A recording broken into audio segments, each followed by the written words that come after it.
Ruth Fielding on Cliff Island. Alice B. Emerson. Published, 1915. Categories: Fiction, Action and Adventure. About Emerson. Alice B. Emerson is a pseudonym used by the Stratemeyer Syndicate for the Betty Gordon and Ruth Fielding series of children's novels. The writers taking up the pen of Alice B. Emerson are not all known. However, books 119 of the Ruth Fielding series were written by W.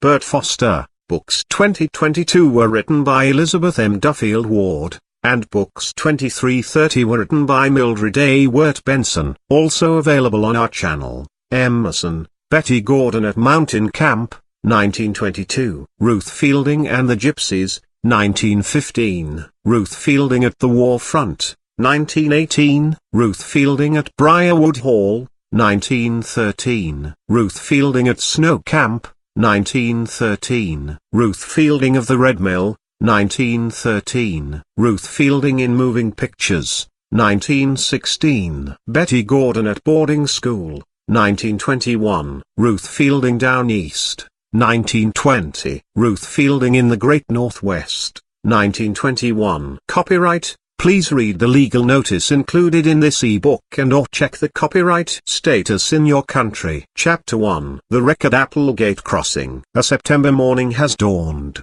with only a vague tang of autumn in the air. In the green old dooryard at the Red Mill, under the spreading shade trees, two girls are shelling a great basket of dried lima beans for the winter's store. The smaller, black-haired girl begins the conversation. "Suppose Jane Ann doesn't come, Ruth?" "You mean on this morning train?" responded the plumper and more mature-looking girl, whose frank face was particularly attractive. "Yes." "Then Tom said he would go back to meet the evening trainer and we'll go with him," said Ruth Fielding, with a smile.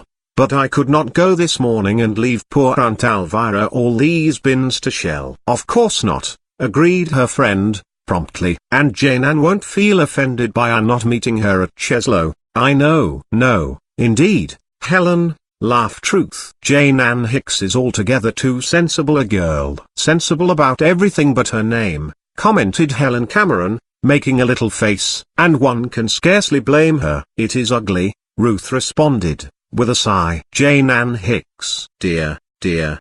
How could her Uncle Bill be so thoughtless as to name her that, when she was left, helpless, to his care?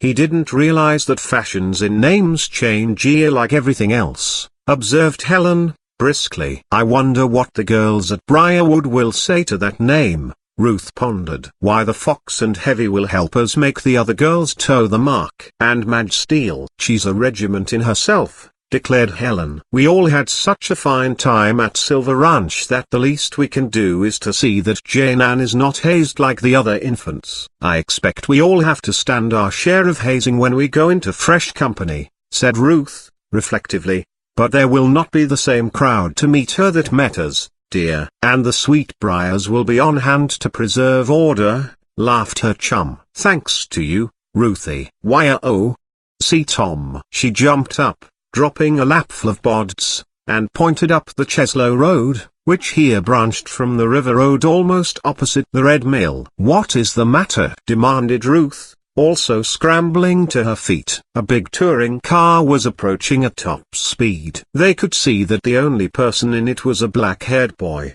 who sat at the steering wheel. He brought the machine to an abrupt stop before the gate, and leapt out. Tearing off his goggles as he ran, he approached the two girls in such a state of excitement that he could scarce speak coherently. "Oh, Tom. What is it?" gasped Helen, seizing his arm with both hands. It took but a single glance to discover the relationship between them. Twins never looked more alike, only Tom's features lacked the delicacy of outline which belonged to his sister. "Tom," cried Ruth, on the other side of the excited youth, "don't keep us on tenterhooks. Surely nothing has happened to Jane Ann?" "I don't know." "They won't tell us much about it at the station," exclaimed the boy. "There hasn't been a wreck?" demanded Ruth. "Yes, at Applegate Crossing. And it is the train from the west that is in trouble with a freight. A rear-end collision, I understand." "Suppose something has happened to the poor girl," wailed Helen. "We must go and see," declared Ruth, quick to decide in an emergency. "You must drive us, Tom. "That's what I came back for," replied Tom Cameron, mopping his brow. "I couldn't get anything out of Mercy's father away." "Of course not," Helen said, briskly, as Ruth ran to the house. "The railroad employees are forbidden to talk when there is an accident. Mr. Curtis might lose his job as station agent at Cheslow if he answered all queries." Ruth came flying back from the house. She had merely called into the kitchen to Aunt Alvira that they were off and their destination. While Tom sprang in and manipulated the self-starter, his sister and the girl of the Red Mill took their seats in the tonneau. By the time old Aunt Alvira had hobbled to the porch, the automobile was being turned, and backed, and then it was off, up the river road. Uncle Jabez, in his dusty garments, appeared for a moment at the door of the mill as they flashed past in the big motor car. Evidently he was amazed to see the three of the girls hatless starting off at such a pace in the Camerons' car. Tom threw in the clutch at high speed and the car bounded over the road, gradually increasing its pace until the hum of the engine almost drowned out all speech. The girls asked no questions. They knew that, by following the river road along the placid Lumino for some distance, they could take a fork toward the railway and reach Applegate Crossing much quicker than by going through Cheslow. Once Tom flung back a word or two over his shoulder. No relief train had gone from their home station to the scene of the wreck. It was understood that a wrecking gang, and doctors, and nurses, had started from the distant city before ever the Cheslow people learned of the trouble. "Oh, if Jane Ann should be hurt," murmured Helen for the 20th time. "Uncle Bill Hicks would be heartbroken," agreed Ruth. Although the crossroad, when they struck into it at the forks, was not so smooth and well built as the river highway, Tom did not reduce speed. Mile after mile rolled away behind them. From a low ridge they caught a glimpse of the cut where the two trains had come together. It was the old story of a freight being dilatory in getting out of a block that had been opened for the passage of an express. The express had run her nose into the caboose of the freight, and more harm was done to the freight than to the passenger cars. A great crowd, however, had gathered about.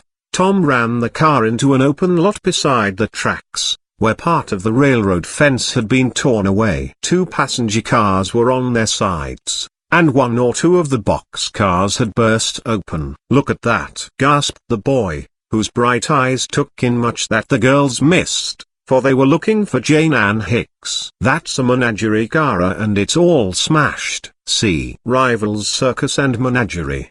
Cricky. Suppose some of the savage animals are loose." "Oh, don't suggest such a thing," begged his sister. Tom saw an excited crowd of men near the broken cage cars of the traveling menagerie. Down in the gully that was here crossed by the narrow span of the railroad trestle, there was a thick jungle of saplings and brush out of which a few taller trees rose, their spreading limbs almost touching the sides of the ravine. It must be confessed that the boy was drawn more toward this point of interest than toward the passenger train where Jane Ann might possibly be lying injured. But Ruth and Helen ran toward this latter spot, where the crowd of passengers was thickest. Suddenly the crowd parted and the girls saw a figure lying on the ground, with a girl about their own age bending over it. Ruth screamed, "Ginny!" And at the sound of the pet name her uncle's cowpunchers had given her, the girl from Silver Ranch responded with an echoing cry. "Oh, Ruth!" And Helen. "I'm not Hutter, only scratched." "But this poor fellow, eh?" "Who is he?" demanded Helen Cameron, as she and Ruth arrived beside their friend. The figure on the ground was a very young man, a boy, in fact. He was roughly dressed, and sturdily built. His eyes were closed and he was very pale. "He got me out of the window when the car turned over," gasped Jane Ann. "Then he fell with me and has either broken his leg, or twisted it. I only strained, miss," spoke the victim of the accident, opening his eyes suddenly. Ruth saw that they were kind, brown eyes, with a deal of patience in their glance. He was not the sort of chap to make much of a trifle. "But you can't walk on it," exclaimed Jane Ann, who was a large-framed girl with even blacker hair than Helen's, as straight as an Indian's and with flashing eyes. She was expensively dressed, although her torn frock and coat were not in very good taste. She showed plainly a lack of that motherly oversight all girls need. "They'll come and fix me up after a time," said the strange youth, patiently. "That won't do," declared Ruth, quickly. "I suppose the doctors are busy up there with other passengers?" "Oh, yes," admitted Jane Ann. "Lots of people were hurt in the cars, a good deal worse than Mr. A. Mr. A? "My name's Jerry Sheeming, miss," said the youth. "Don't you worry about me." "Here's Tom," cried Helen. "Can't we lift him into the car?" "We'll run to Cheslow and let Dr. Davison look at his leg," she added. Tom, understanding the difficulty at a glance, agreed. Between the four young folk they managed to carry Jerry Sheeming to the car. They had scarcely got him into the ton when a series of yells arose from the crowd down near the derailed freight train. "Look out! Take care of that panther!" "I told you she was out!" shouted one voice above the general uproar. Ruth Fielding and her friends, startled indeed, ran to the brow of the hill. One of the wide-branched trees rose from the bottom of the ravine right below them. Along one of the branches lay a long, cat-like body. "A black panther!" gasped Tom. Chapter 2. The Panther at Large. "Say, let's get out of here!" exclaimed the girl from the west. "I don't want to be eaten up by that car, and Uncle Bill would make an awful row over it." "Come on!" She seized Ruth's hand and, leaving Tom to drag his sister with him, set off at full speed for the motor car, wherein Jerry Sheeming, the stranger, still lay helpless. Helen was breathless from laughter when she reached the car. Jane Ann's desire not to be eaten up by the panther because of what Mr. Bill Hicks, of Bullhide, Montana, would say, was so amusing that Tom's twin forgot her fright. "Stop your fooling and get in there quick," commanded the anxious boy, pushing his sister into the ton. With the injured Jerry, the back of the car was well filled. Tom leapt into the front seat and tried to start the car. "Quick, Tom," begged Ruth Fielding. "There's the panther." "Panther? What panther?" demanded Jerry, starting up in his seat. The lithe, black beast appeared just then over the brow of the hill. The men who had started after the beast were below in the ravine, yelling, and driving the creature toward them. The motor car was the nearest object to attract the great cat's wrath, and there is no wild beast more savage and treacherous. Tom was having trouble in starting the car. Besides, it was headed directly for the huge cat, and the latter undoubtedly had fastened its cruel gaze upon the big car and its frightened occupants. Ruth Fielding and her friends had been in serious difficulties before. They had even, in the woods of the northern Adirondacks and in the foothills of the Montana Rockies, met peril in a somewhat similar form. But here, with the panther creeping toward them, foot by foot, the young friends had no weapon of defense. Ruth had often proved herself both a courageous and a sensible girl. Coming from her old home where her parents had died, a year and a half before, she had received shelter at the Red Mill, belonging to her great-uncle, Jabez Potter, at first as an object of charity, for Uncle Jabez was a miserly and ill-tempered old fellow. The adventures of the first book of this series, entitled Ruth Fielding of the Red Mill, or Jasper Parlow's Secret, narrate how Ruth won her way in a measure, at least to her uncle's heart. Ruth made friends quickly with Helen and Tom Cameron, and when, the year previous, Helen had gone to Briarwood Hall to school, Ruth had gone with her, and the fun, friendships, rivalries, and adventures of their first term at boarding school are related in Ruth Fielding at Briarwood Hall, or Solving the Campus Mystery. In Ruth Fielding at Snow Camp, or Lost in the Backwoods, the third volume of the series, are told the midwinter sports of our heroine and her friends, and later, after the school year is concluded, we find them all at the seaside home of one of the Briarwood girls, and follow them through the excitement and incidents of Ruth Fielding at Lighthouse Point, or, neater, The Girl Cast Away. When our present story opens, Ruth and the Camerons have just returned from the West, where they had spent a part of the summer vacation with Jane Ann Hicks, and their many adventures are fully related in the fifth volume of the series, entitled Ruth Fielding at Silver Ranch, or, Schoolgirls Among the Cowboys. Few perils they had faced, however, equal this present incident. The Black Panther, its gleaming eyes fixed upon the stalled motor car and the young folk in it, crouched for only a moment, with lashing tail and bared fangs. Uttering another half-stifled snarl, The beast bounded into the air. The distance was too great for the brute to pass immediately to the car, but it was plain that one more leap would bring her aboard. "Start it quick, Tom," gasped Helen. "I can't," groaned her brother. "Then we must run away." "Sit still," commanded Jane Ann, with fire in her eye. "I'm not going to run from that cat. I hate him. Anyway, we can't leave Mr. Sheeming," said Ruth, decidedly. "Try again, Tommy." "Oh, don't bother about me," groaned the young man, who was still a stranger to them. "Don't be caught here on my account." "It will not do us any good to run," cried Ruth, sensibly. "Oh, Tommy." And then the engine started.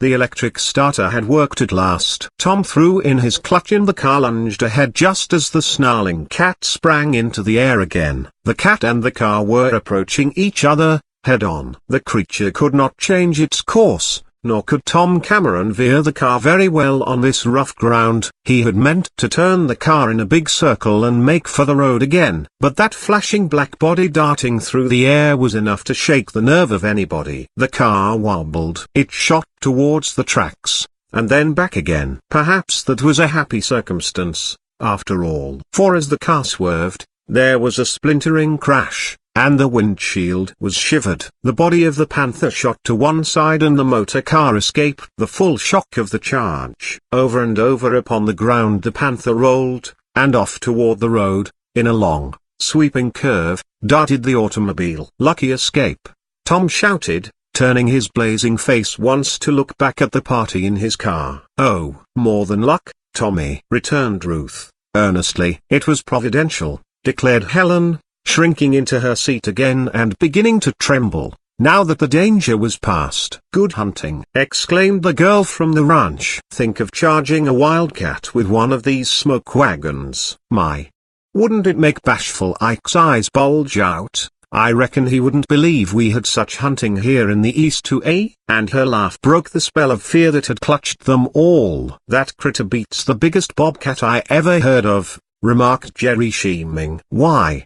A catamount isn't in it with that black beast." "Where'd it go?" asked Tom, quite taken up with the running of the car. "Back to the ravine," said Ruth. "Oh, I hope it will do no damage before it is caught." Just now the four young friends had something more immediate to think about. This Jerry Sheeming had been playing possum. Suddenly they found that he lay back in the ton, quite insensible. Oh, gasped Helen. "What shall we do?" Ruth.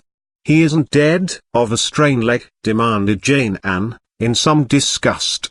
"But he looks so white," said Helen, plaintively. "He's just knocked out." "It's hurt him lots more than he let on," declared the girl from Silver Ranch, who had seen many a man suffer in silence until he lost the grip on himself as this youth had. In half an hour the car stopped before Dr. Davison's gate, the gate with the green lamps. Jerry Sheeming had come to his senses long since and seemed more troubled by the fact that he had fainted than by the injury to his leg. Ruth, by a few searching questions, had learned something of his story, too. He had not been a passenger on the train in which Jane Ann was riding when the wreck occurred. Indeed, he hadn't owned car fare between stations, as he expressed it. "I was hoofing it from Cheslow to Grading. I heard of a job up at Grading and I needed that job," Jerry had observed, dryly. This was enough to tell Ruth Fielding what was needed. When Dr. Davison asked where the young fellow belonged, Ruth broke in with,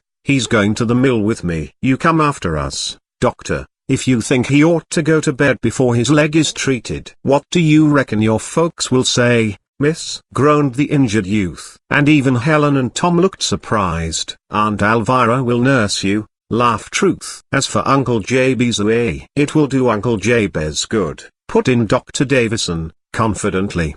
"That's right, Ruthie. You take him along to your house. I'll come right out behind you and we'll be there almost before Tom, here, and your uncle's Ben can get our patient to bed." It had already been arranged that Jane Ann should go on to Outlook, the Camerons' home. She would remain there with the twins for the few days intervening before the young folk went back to school, the girls to Briarwood, and Tom to Seven Oaks, the military academy he had entered when his sister and Ruth went to their boarding school. "How you will ever get your baggage here and in what shape we can only guess," Tom said to the Western girl, grinning over his shoulder as the car flew on toward the Red Mill. "Guess you'll have to bid a fond farewell to all the glad rags you brought with you, and put on some of Ruth's, or Helen's." "I'd look nice, wouldn't I?" she scoffed, tossing her head. "If I don't get my trunks I'll sue the railroad company." The car arrived before the gate of the cottage. There was the basket of beans just where Ruth and Helen had left them. And Aunt Elvira came hobbling to the door again,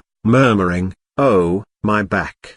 And oh, my bones." And quite amazed when she saw Ben come running to help Tom Cameron into the house with the youth from the railroad wreck. "Though, Landy's sake, I don't know what your Uncle Jabez will say when he comes back from town and finds this boy in the best bed," grumbled Aunt Elvira, after a bit, when she and Ruth were left alone with Jerry Sheeming, and the others had gone on in the car, hurrying so as not to be late for luncheon at Outlook. Chapter 3. Uncle Jabez has two opinions. Dr. Davison came, found that Jerry's leg was not broken, left liniment, some quieting medicine to use if the patient could not sleep, and went away. Still Uncle Jabez had not returned from town. Dinner had been a fuss. Ben, the hired man, was fed as usual, but Ruth and Aunt Elvira did not feel like eating, and, considering his fever, it was just as well. The doctor said, if the patient did not eat until later. Jerry Sheeming was a fellow of infinite luck. The pain he had endured during his rough ride in the automobile must have been terrific. Yet he was only ashamed, now, that he had fainted. "First time I ever heard of a Sheeming fainting or yet a Tilton, miss," he told Ruth. "I don't believe you belong near here," suggested Ruth, who sat beside him, for he seemed restless. "I don't remember hearing either of those names around the Red Mill number." "Yeah, I lived away west of here," replied Jerry, slowly. "Oh, a long ways." "Not as far as Montana?" "That is where Jane Ann comes from." "The girl I helped through the car window?" he asked, quickly. "Yes, Miss Hicks." "I did not mean really west," he said. "But it's quite some miles." "I had been walking 2 days and I'm some walker," he added, with a smile. "Looking for work, you said?" questioned Ruth, diffident about showing her interest in the young fellow, yet deeply curious. "Yes, I've got to support myself some way." "Haven't you any folks at all, Mr. Jerry?" "I ain't a mister," said the youth. "I'm not so much older than you and your friends." "You seem a lot older," laughed Ruth, tossing back her hair. "That's because I have been working most of my life here, and I guess living in the woods all the time makes a chap seem old." "And you've lived in the woods?" "With my uncle. I can't remember anybody else belonging to me, and not very well. Pete Tilton is his name. He's been a guide and hunter all his life. And of late years he got so queer before they took him away." "Took him away?" interrupted Ruth. "What do you mean by that?" "Why, I'll tell you," said Jerry, slowly. "He got wild towards the last. It was something about his money and papers that he lost. He kept them in a box somewhere. There was a landslide at the west end of the island." "The island? What island?" "Cliff Island. That's where we lived. Uncle Pete said he owned half the island, but Ruth Blent cheated him out of it. That's what made him so savage with Blent, and he come pretty near killing him. At least, Blent told it that way. So they took poor Uncle Pete into court, and they said he wasn't safe to be at large, and sent him to the county asylum. Well, there wasn't no manner o' use my staying around there. Ruth Blent warned me off the island. So I started out to hunt a job." The details were rather vague, but Ruth felt a little diffident about asking for further particulars. Besides, it was not long before Uncle Jabez came home. "What do ye reckon your Aunt Elvira keeps that spare room for?" demanded the old miller, with his usual growl, when Ruth explained about Jerry. "For to put up tramps." "Oh, uncle. He isn't just a tramp." "I'd like to know what ye call it, niece Ruth," grumbled Uncle Jabez. "Think how he saved Jane Ann. That car was rolling right down the embankment. He pulled her through the window and almost the next moment the car slid the rest of the way to the bottom, and lots of people in the chairs next to her were badly hurt." "Oh, uncle. He saved her life, perhaps." "That ain't making it any different," declared Uncle Jabez. "He's a tramp and nobody knows anything about him." "Why didn't Davison send him to the hospital?" The docilus mixin' us up with waifs and strays. He's got more cheek than a hound pupu, eh? Now, Jabez, cried the little old lady, who had been bending over the stove. Don't ye make yourself out wuss nor you be. That poor boy ain't done no harm to the bed. Making you more work, Elviry. What am I good for if it ain't to work? She demanded, quite fiercely. When I can't work I want ye sh take me back to the poor farm where ye got me and where I'd been these last 11 years if it hadn't been for your charity that you're so 'fraid folks will suspect to, eh? Charity, broke in Uncle Jabez. Yes. A fat lot of charity I've showed you, Elviry Boggs. I reckon I've got my money's worth out o' you back and bones. The old woman stood as straight as she could and looked at the grim miller with shining eyes. Ruth thought her face really beautiful as she smiled and said, wagging her head at the grey-faced man, "Oh, Jabez Potter, Jabez Potter, nobody'll know till you're in your coffin just how much good you've done in this world on the sly. And you'll let this poor boy rest and get well here before he has to go out and hunt a job for hisself. For my pretty, here, tells me he ain't got no home nor no friends." Grunted Uncle Jabez, and stumped away to the mill, fairly beaten for the time. He grumbles and grunts, observed Aunt Elvira, shaking her head as she turned to her work again. But out o' sight he's really getting tender-hearted, Ruthie. And I believe you showed him how a lot. Oh, my back. And oh, my bones. Before supper time a man on horseback came to the mill and cried a warning to the miller and his family, "Look out for your stables and pig pens. There's 3 beasts loose from those wrecked menagerie cars at the crossing, Jabez." "Mercy on us. They ain't bound this way, are they?" demanded Uncle Jabez, with more anxiety than he usually showed. "Nobody knows. You know, the piece of woods yonder is thick. The menagerie men lost them an hour ago. A big black panther, an ugly brute, and a lion and lioness. Them last 2 they say is as tame as kittens." "But excuse me, I'd rather trust the kittens," said the neighbor. Then he dug his heels in the sides of his horse and started off to bear the news to other residents along the road that followed this bank of the Lumino River. Jabez shouted for Ben to hurry through his supper, and they closed the mill tight while the womenfolk tried to close all the shutters on the first floor of the cottage. But the blinds had not been closed on the east side of the house since they were painted the previous spring. Aunt Elvira was the kind of housekeeper who favored the morning sun, and it always streamed into the windows of the guest room. When they tried to close the outside shutters of those windows, one had a broken hinge that the painters had said nothing about. The heavy blind fell to the ground. "Goodness me!" exclaimed Ruth, running back into the house. "That old panther could jump right into that room where Jerry is. But if we keep a bright light in there all night, I guess he won't to if he comes this way at all." It was foolish, of course, to fear the coming of the marauding animal from the shattered circus car.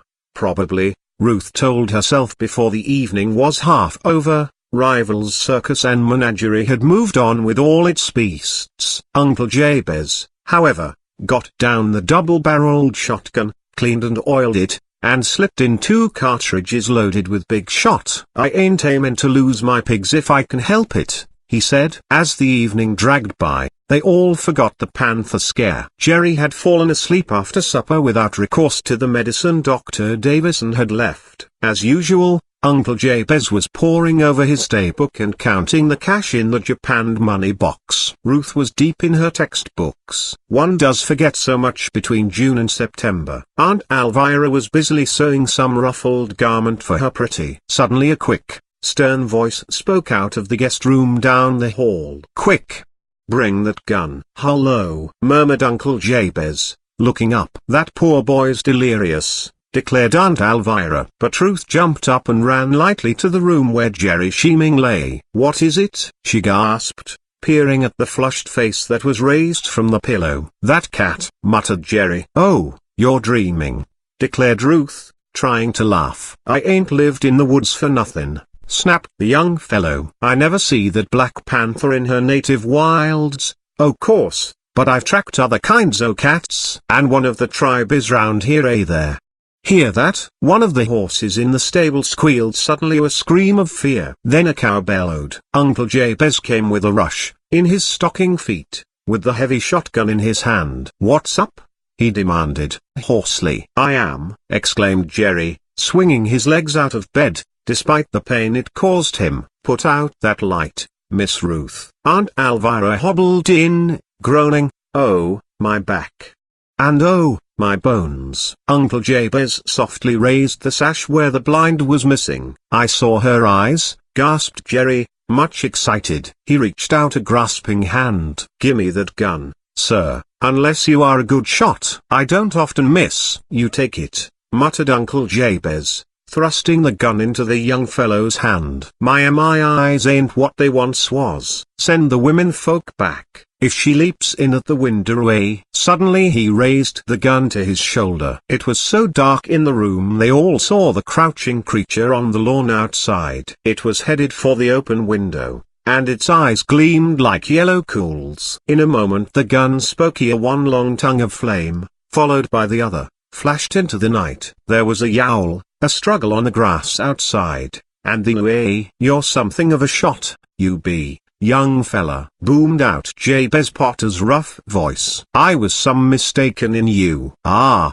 It hurt ye, eh?" And he proceeded to lift the suffering Jerry back into bed as tenderly as he would have handled Ruth herself. They did not go out to see the dead panther until daybreak. Then they learned that the pair of lions had already been caught by their owners. Chapter 4. On the way to Briarwood. If anything had been needed to interest Ruth Fielding deeply in the young fellow who had been injured at the scene of the railroad wreck, the occurrence that evening at the Red Mill would have provided it. It was not enough for her to make a veritable hero of him to Helen, and Jane Ann, and Tom, when they came over from Outlook the following morning. When the girl of the Red Mill was really interested in anything or anybody, she gave her wholesouled attention to it. She could not be satisfied with Jerry Sheeming's brief account of his life with his half-crazed uncle on some distant place called Cliff Island, and the domestic tragedy that seemed to be the cause of the old man's final incarceration in a madhouse. "Tell me all about yourself, do," she pleaded with Jerry, who was to remain in bed for several days. Uncle Jabez insisted on it himself, too, for the injured leg must be rested. "Didn't you live anywhere else but in the woods?"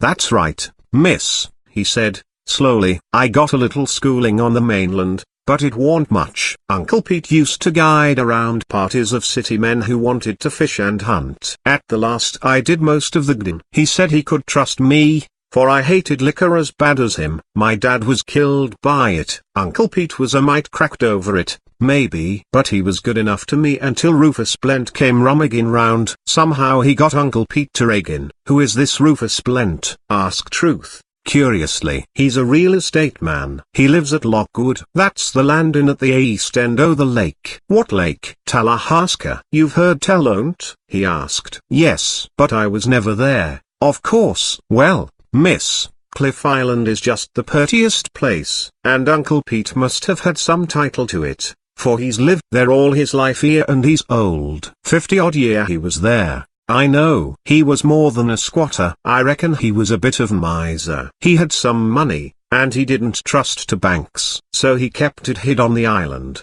Of course. Then the landslide come, and he talked as though it had covered his treasure box, and in it was papers he talked about. If he could got those papers he could beat Rufus Blent off. That's the understanding I got of him. Of course, he talked right reggin and foolish, but some things he said was understandable. But he couldn't make the judge see it, nor could I. They let Rufus Blent have his way, and Uncle Pete went to the asylum. Then they ordered me off the island. I believe Blent wanted to search it himself for the treasure box. He's a sneakin' man. I allus hated him," said Jerry, clenching his fist angrily. "But they could put me in the jug if I tried to fight him, so I come away. Don't 'spect I'll ever see Tallahassee or Cliff Island again." And the young fellow's voice broke and he turned his face away. When Jane Ann Hicks heard something of this, through Ruth, she was eager to help Jerry to be revenged upon the man whom he thought had cheated his uncle. "Let me write to Bill Hicks about it," she cried, eagerly. "He'll come on here and get after this thieving real estate fellow, you bet." "I have no doubt that he would," laughed Helen, pinching her. "You'd make him leave his ranch and everything else and come here just to do that." "Don't be rash, young lady. Jerry certainly did you a favor, but you needn't take everything he says for the gospel truth." "I believe myself he's honest," added Ruth, quietly. "And I don't doubt him either," Helen Cameron said. "But we'd better hear both sides of it." "And a missing treasure box, and papers to prove that an old hunter is owner of an island in Talahaska. Sounds unusual, to say the least." Ruth laughed. "Helen has suddenly developed caution," she said. "What do you say, Tom?" "I'll get father to write to somebody at Logwood, and find out about it," returned the boy, promptly. That is the way the matter was left for the time being. The next day they were to start for school, the girls for Briarwood and Tom for Seven Oaks. It was arranged that Jerry should remain at the Red Mill for a time. Uncle Jabez's second opinion of him was so favorable that the miller might employ him for a time as the harvesting and other fall work came on, and Jane Ann left a goodly sum in the miller's hands for young Sheeming's use.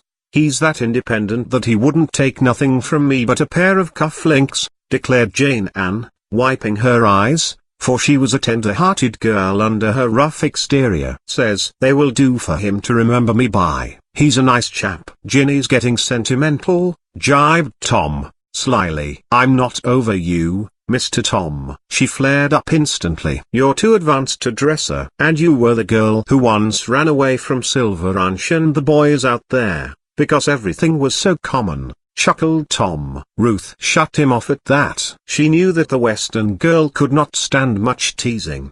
They were all nervous, anyway, at least, the girls were. Ruth and Helen approached their second year at Briarwood with some anxiety. How would they be treated? How would the studies be arranged for the coming months of hard work? How were they going to stand with the teachers? When the two chums first went to Briarwood they occupied a double room, but later they had taken in Mercy Curtis, a lame girl. Now that triumvirate could not continue, for Jane Ann had begged to room with Ruth and Helen. The Western girl, who was afraid of scarcely anything on four legs or two in her own environment, was really nervous as she approached boarding school. She had seen enough of these Eastern girls to know that they were entirely different from herself. She was out of their class, she told herself, and if she had not been with Ruth and Helen these few last days before the opening of the school term, she would have run away. Ruth was going back to school this term with a delightful sense of having gained Uncle Jabez's special approval.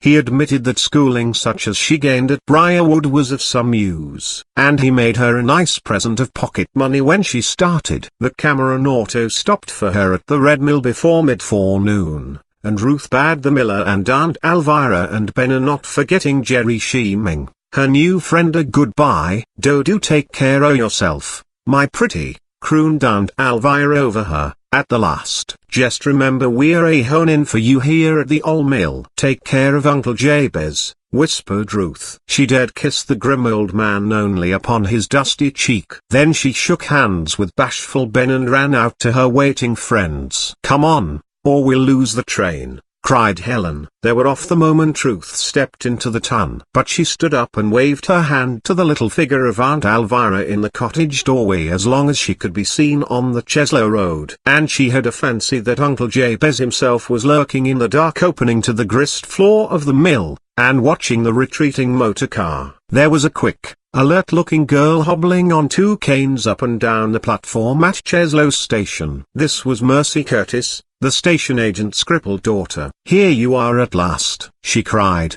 shrilly. "And the train already hooting for the station. 5 minutes more and you would have been too late.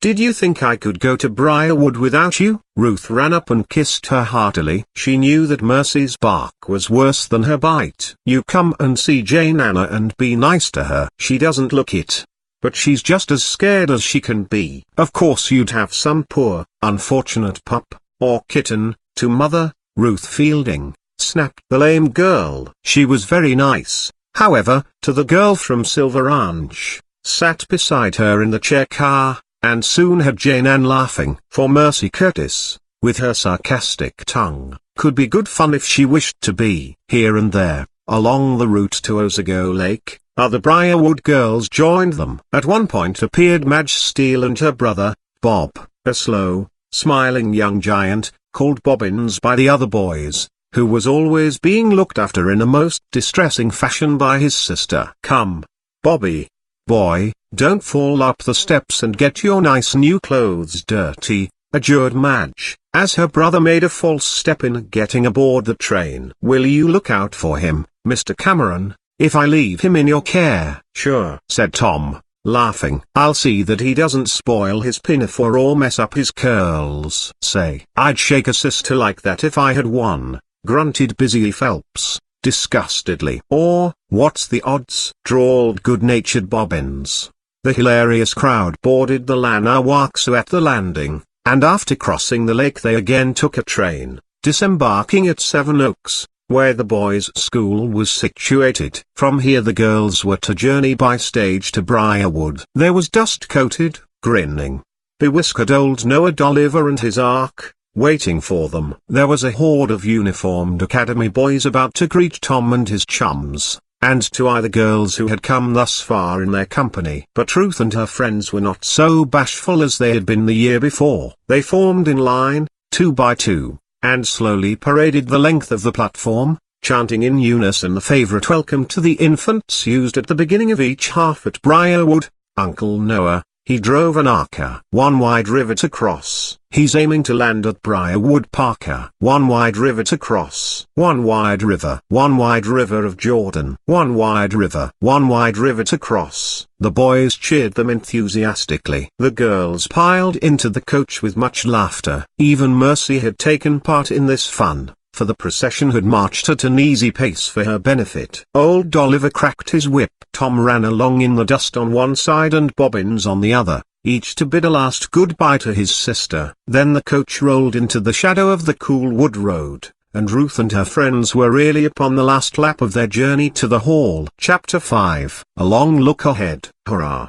First glimpse of the old place. Helen cried this, with her head out of the Arkansas. The dust rolled up in a cloud behind them as they topped the hill. Here Mary Cox had met Ruth and Helen that first day, a year ago, when they approached the hall. There was no infant in the coach now save Jane Ann, and the chums were determined to save the Western girl from that strange and lonely feeling they had themselves experienced. There was nobody in view on the pastured hill. Down the slope the Ark coasted, and by Cedar Walk came into view. "Shall we get out here, girls?" called Madge Steele, with a glance at Mercy. "Of course we shall," cried that sprightly person, shaking her fist at the big senior. "Don't you dare try to spare me, miss. I am getting so strong and healthy I am ashamed of myself. Don't you dare." Madge kissed her warmly, as Ruth had. That was the best way to treat Mercy Curtis whenever she exploded. Suddenly Helen leaned out of the open half of the door on her side and began to call a welcome to 4 girls who were walking briskly down the winding pathway. Instantly they began to run, shouting joyfully in return. "Here we be, young ladies," croaked old Dolliver, bringing his tired horses to a halt. They struggled forth, Jane Ann coming last to help the lame girl adjust a mite. Then the 2 parties of school friends came together like the mingling of waters.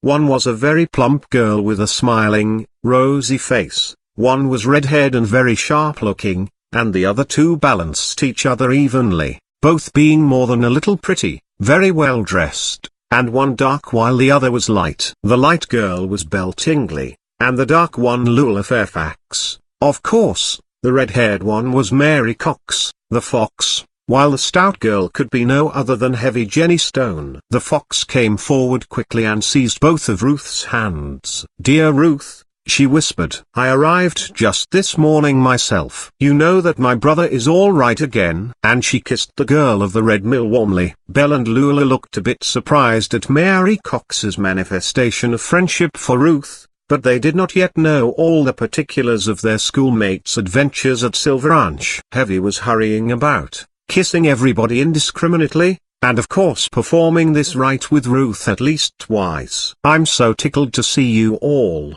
I can't tell," she laughed. "And you're all looking fine, too. But it does seem a month, instead of a week, since I saw you." "My But you're looking bad yourself, Heavy, jibed Helen Cameron, shaking her head and staring at the other girl. You're just fading away to a shadow. Pretty near, admitted Heavy. But the doctor says I shall get my appetite back after a time. I was allowed to drink the water, 2 eggs were boiled in for lunch, and tonight I can eat the holes out of a dozen donuts. Oh, I'm convalescing nicely, thank you. The girls who had reached the school first welcomed Jane Ann quite as warmly as they did the others. There was an air about them all that seemed protecting to the strange girl. Other girls were walking up and down the Cedar Walk, and sometimes they cast more than glances at the 8 juniors who were already such friends. Madge had immediately been swallowed up by a crowd of seniors. Say, Foxy, got an infant there? Demanded one girl. I suppose Fielding has made her a Sweetbriar already, eh? Suggested another. The Sweetbriars do not have to fish for members, declared Helen, tossing her head. Oh, my. See what a long tail our cat's got, responded one of the other crowd, tauntingly. The double quartet. There's just 8 of them, crowed another. There certainly will be something doing at Briarwood Hall with those 2 rooms full. Say. That's right, cried Heavy, eagerly, to Ruth. You, and Helen, and Mercy, and Ginny, take that quartet room on our other side. We'll just about boss that dormitory. What do you say?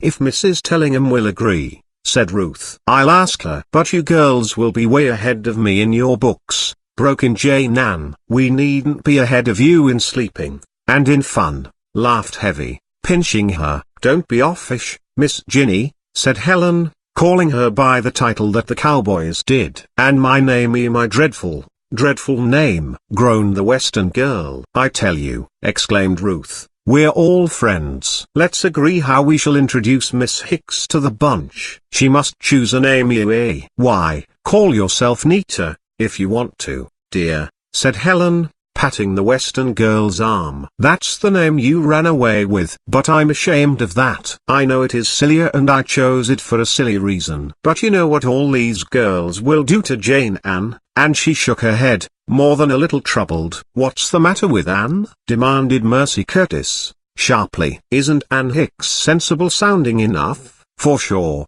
it's not pretty, but we can't all have both pretty names and pretty features. And she laughed. And it's mighty tough when you haven't got either, grumbled the new girl. Ann Hicks, quoth Ruth, softly. I like it. I believe it sounds nice, to her when you get used to it. Ann Hicks. Something dignified and fine about it, just as though you had been named after some really great woman or some leader. The others laughed, and yet they looked appreciation of Ruth Fielding's fantasy. Bully for you, Ruthie, cried Helen, hugging her. If Ann Hicks agrees. It doesn't sound so bad without the Jane, admitted the Western girl with a sigh. And Ruth says it so nicely. We'll all say it nicely, declared the fox, who was a much different fox from what she had been the year before. Ann Hicks, I bet you've got a daguerreotype at home of the gentle old soul for whom you are named. You know, a silver grey gown, pearls, pink cheeks, and a real ostrich feather fan. My goodness me, ejaculated the newly christened Ann Hicks. You have already arranged a very fanciful family tree for me. Can I ever live up to such an ancestress as that? Certainly you can, declared Ruth, firmly. You've just got to think of the original Anna as Mary described here whenever you feel like exploding. Her picture ought to bring you up short. A lady like that couldn't explode. Tough lines, grumbled the Western girl. Right from what you girls call the wild and woolly, and to have to live up to silver grey silk and pearls. So Now, say, cried Belle Tingley, suddenly, and seizing upon Ruth, about whom she had been hovering ever since they had met. I want to talk a little. There aren't any more infants to christen, I hope. Go on, laughed Ruth, squeezing her. What is the matter, Bella mia? And don't talk Italian, said Belle, shrugging her shoulders. Listen, I promised to ask you the minute you arrived, Ruthie, and now you've been here 10 at least. It is something splendid, laughed Luella, clapping her hands, evidently being already a sharer in Belle's secret. I'll tell you if they'll let me, panted Belle. shaking Ruth a little. "Father's bought Cliff Island. It's a splendid place. We were there for part of the summer. And there will be a great lodge built by Christmas time, and he has told me I might invite you all to come to the housewarming. Now, Ruth, it remains with you. If you'll go, the others will, I know." "And it's a splendid place." "Cliff Island?" gasped Ruth. "Yes, in Lake Talahaska." "And your father has just bought it?" "Yes. He had some trouble getting a clear title, but it's all right now. They had to evict an old squatter." "I want you all to come with me for the midwinter holiday." "What do you say, Ruthie?" asked Belle, eagerly. "I say it's a long look ahead," responded Ruth, slowly. "It's very kind of you, Belle, but I'll have to write home first." "Of course, I'd like to go," thought Uffa, "to Cliff Island." "Yes, indeed." Chapter 6. Picking up the threads. Ann Hicks must see the preceptress at once. That came first, and Ruth would not go into the old dormitory until the introduction of the Western girl was accomplished. There was a whole bevy of girls on the steps of the main building, in which Mrs. Grace Tellingham and Dr. Tellingham lived. Nobody ever thought of putting the queer old doctor first, although all the Briarwoods respected the historian immensely. He was considered very, very scholarly, although it would have been hard to find any of his histories in any library save that of Briarwood itself. It was understood that just now he was engaged upon a treatise relating to the possible existence of a race before the mound builders in the Middle West, and he was not to be disturbed, of course, at his work. But when Ruth and Ann Hicks entered the big office room, there he was, bent over huge tomes upon the work table, his spectacles awry, and his wig pushed so far back upon his head that 2 hands' breadth of glistening crown was exposed. The fiction that Dr. Tellingham was not bald might have been kept up very well indeed, did not the gentleman get so excited while he worked. As soon as he became interested in his books, he proceeded to bare his high brow to all beholders, and the wig slid toward the back of his neck. The truth was, as Heavystone said, Dr. Tellingham had to remove his collar to brush his hair, as there really was so little of it. "Dear, dear," sputtered the historian, peering at the 2 girls over his reading glasses. "You don't want me, of course." "Oh, no, Dr. Tellingham. This is a new girl." "We wished to see Mrs. Tellingham," Ruth assured him. "Quite so," he said, briskly. "I saw. She comes, my dear. 2 of the young ladies to see you." And instantly he was buried in his books again, that is, buried all but his shining crown. Mrs. Tellingham was a graceful, grey-haired lady, with a charming smile. She trailed her black robe across the carpet and stooped to kiss Ruth warmly, for she not only respected the junior, but had learned to love her. "Welcome, Miss Fielding," she said, kindly. "I am glad to see you back. And this is the girl I have been getting letters about, Miss Hicks?" "Ann Hicks," responded Ruth, firmly. "That is the name she wishes to be known by, dear Mrs. Tellingham." "I don't know who could be writing you but Uncle Bill," said Ann Hicks, blunderingly. "And I expect he's told you a plenty." "I think Uncle Bill must be the most recklessly generous man in the world, my dear," observed Mrs. Tellingham, taking and holding one of Ann's brown hands, and looking closely at the Western girl. For a moment the new girl blushed and her own eyes shone. "You bet he is." "I beg pardon," she stammered. "Uncle Bill is all right. And Jenny Stone's Aunt Kate has been writing me about you, too. It seems she was much interested in you when you visited their place at Lighthouse Point." "She's very kind," murmured the new girl. "And Mrs. Murchiston, Helen's governess, has spoken a good word for you," added the preceptress. Why I didn't know so many people cared," stammered Ann. "You see, you have a way of making friends unconsciously." "I can see that," Mrs. Tellingham said, kindly. "Now, do not be discouraged. You will make friends among the girls in just the same way. Don't mind their banter for a while. The rough edges will soon rub off away." "But there are rough edges," admitted the Western girl, hanging her head. "Don't mind. There are such in most girls' characters, and they show up when first they come to school. Keep cheerful. Come to me if you are in real trouble, and stick close to Miss Fielding, here." "I can't give you any better advice than that," added Mrs. Tellingham, with a laugh. Then she was ready to listen to Ruth's plea that the room next to the fox and her chums be given up to Ruth, Helen, Mercy and the new girl. We love our little room, but it was crowded with Mercy last half, and we could all get along splendidly in a quartet room, said Ruth. All right, agreed the principal. I'll telephone to Miss Scrimp and Miss Picolet. Now, go and see about getting settled, young ladies. I expect much of you this half, Ruth Fielding. As for Ann, I shall take her in hand myself on Monday and see what classes she would best enter. She's fine, declared Ann Hicks, when they were outside again. I can get along with her. But how about the girls? They'll be nice to you, too, after a bit. Of course. Everybody new has to expect some hazing. Thank your stars that you won't have to be put through the initiation of the marble harp, and she pointed to a marble figure in the tiny Italian garden in the middle of the campus. When Ann wanted to know what that meant, Ruth repeated the legend as all new girls at Briarwood must learn it. But Ruth and her friends had long since agreed that no other nervous or high-strung girl was to be hazed, as she and Helen had been when they first came to the hall. So the ceremony of the marble harp was abolished. It has been described in the former volume of this series, Ruth Fielding at Briarwood Hall. The two went back to the dormitory that had become like home to Ruth. Miss Picolet, the little French teacher, beckoned them into her study. I must be the good friend of your good friend, too, Miss Fielding, she said, and shook hands warmly with Ann. The matron of the house had already opened and aired the large room next to that which had been so long occupied by the fox and her chums. The 8 girls made the corridor ring with laughter and shouts while they were getting settled. The trunks had arrived from Lumberton, and Helen and Ruth were busy decorating the big room which they were to share in the future with the lame girl and Ann Hicks. There were 2 wide beds in it, but each girl had her own dressing case and her locker and closet. There were 4 windows and 2 study tables. It was a delightful place, they all agreed. Hush!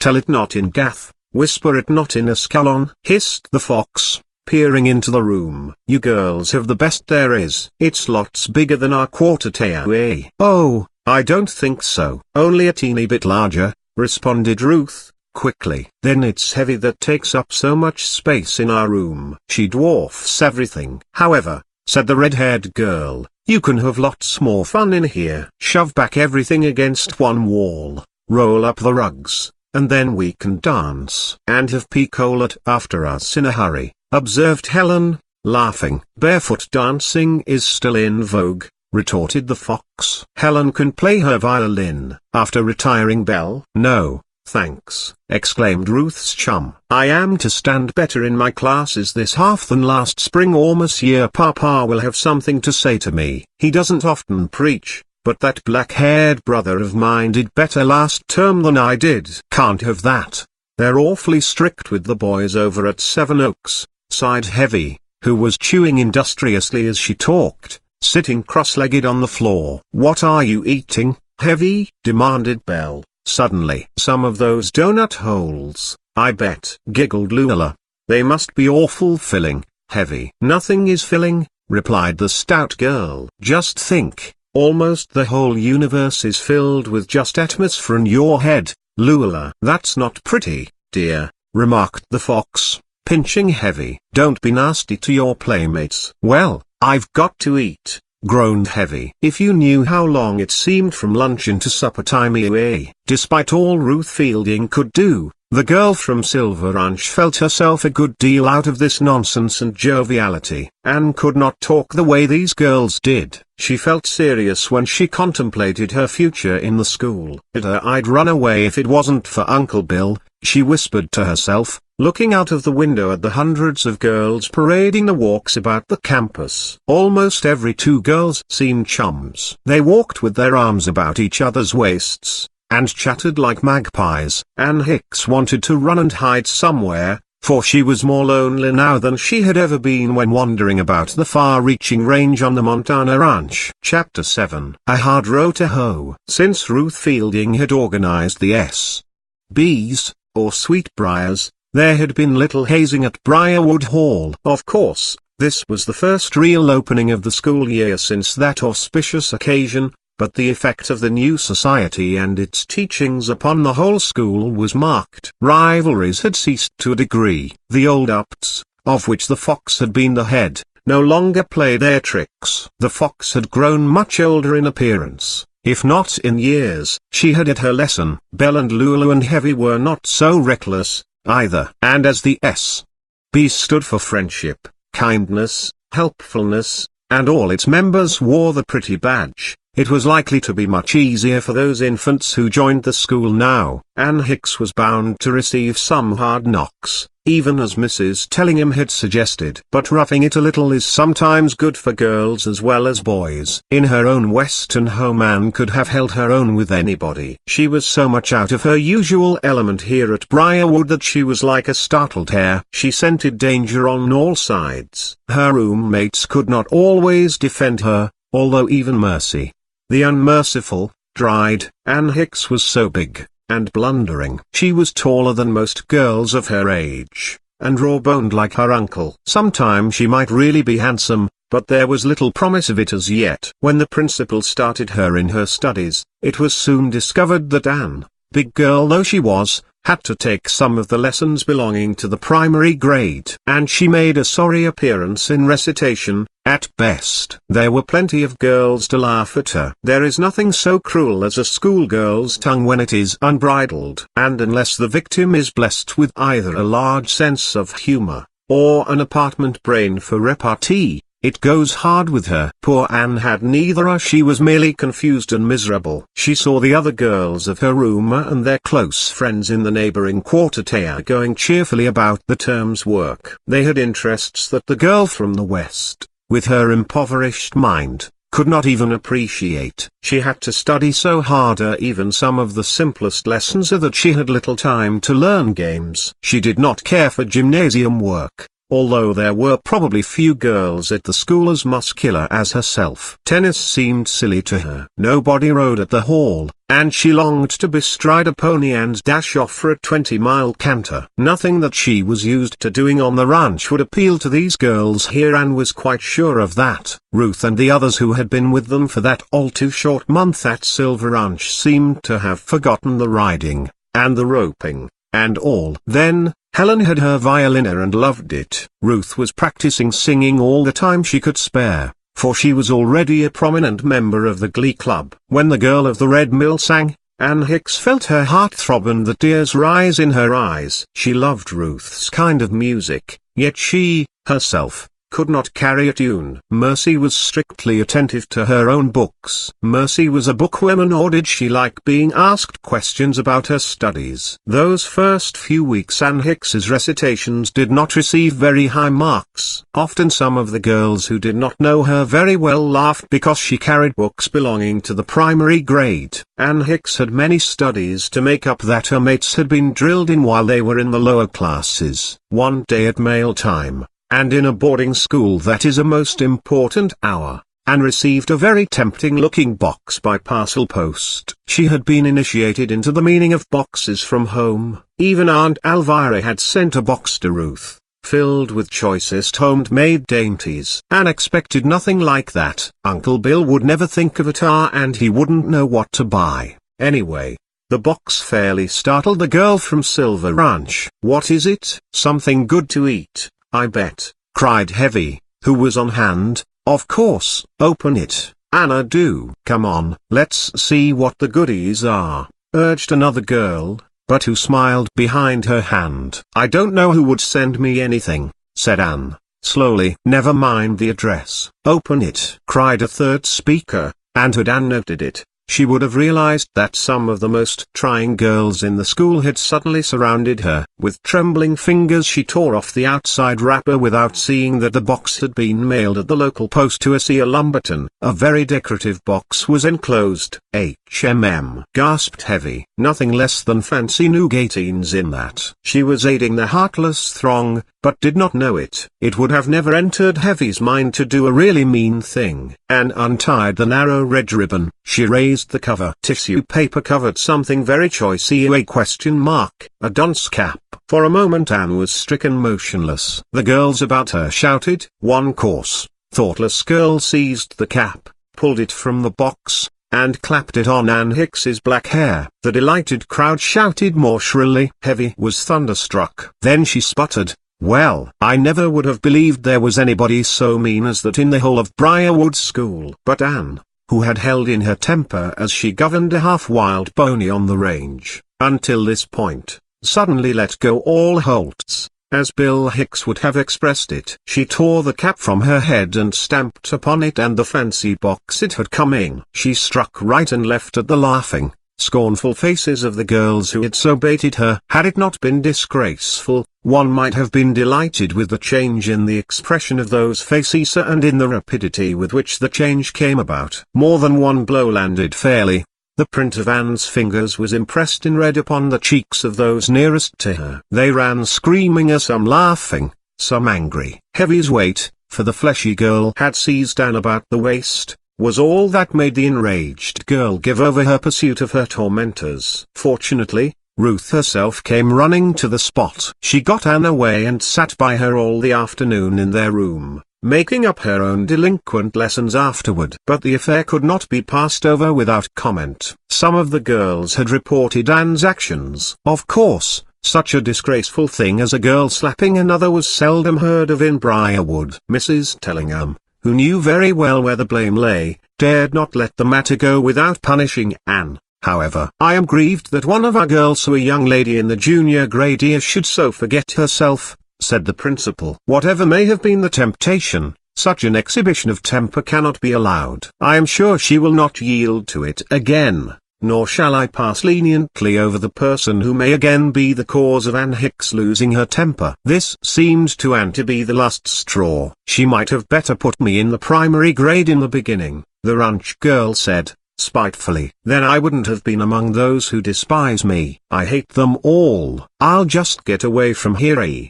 But the thought of running away a second time rather troubled her. She had worried her uncle greatly the first time she had done so. Now he was sure she was in such good hands that she wouldn't wish to run away, and knew that she could not blame Ruth Fielding, and the other girls who were always kind to her. She merely shrank from being with them, when they knew so much more than she did. It was her pride that was hurt. Had she taken the teasing of the meaner girls in a wiser spirit, she knew they would not have sent her the dunce cap. They continued to tease her because they knew they could hurt her. "I wish I could show them I could do things that they never dreamed of doing," muttered Ann, angrily, yet wistfully, too. "I'd like to fling a rope, or manage a bad bronc, or something they never saw a girl do before. Book learning isn't everything. Oh, I have half a mind to give up and go back to the ranch. Nobody made fun of me out there, they didn't dare. And our folks are too kind to tease that way,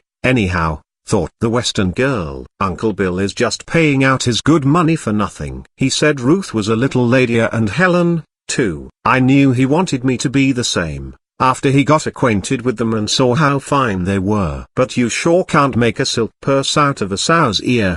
That's as certain as shootin'. If I stay here I've got a mighty hard row to hoe here, and I don't believe I've got the pluck to hoe it." Ann groaned, and shook her tousled black head. Chapter 8. Jerry Sheeming again. Ruth, with all the fun and study of the opening of the fall term at Briarwood, could not entirely forget Jerry Sheeming. More particularly did she think of him because of the invitation Belle Tingley had extended to her the day of their arrival. It was a coincidence that none of the other girls appreciated, for none of them had talked much with the young fellow who had saved Ann Hicks from the wrecked car at Applegate Crossing. Even Ann herself had not become as friendly with the boy as had Ruth. The fact that he had lived a good share of his life on the very island Belle said her father had bought for a hunting camp, served to spur Ruth's interest in both the youth and the island itself. Then, what Jerry had told her about his uncle's lost treasure box added to the zest of the affair. Somewhere on the island Peter Tilton had lost a box containing money and private papers. Jerry believed it to have been buried by a landslide that had occurred months before. There must be something in this story, or why should Uncle Pete,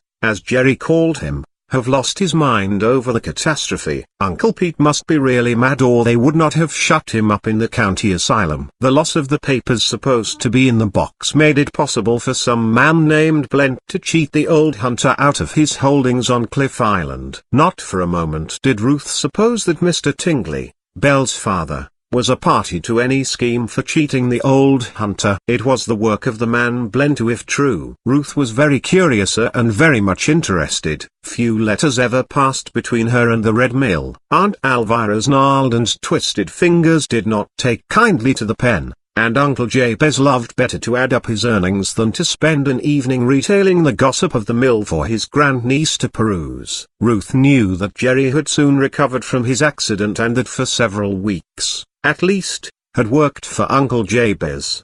The latter grudgingly admitted that Jerry was the best man he had ever hired in the cornfield, both in cutting fodder and shucking corn. Just before Thanksgiving there came a letter saying that Jerry had gone on. Of course, Ruth knew that her uncle would not keep the young fellow longer than he could make use of him, but she was sorry he had gone before she had communicated with him.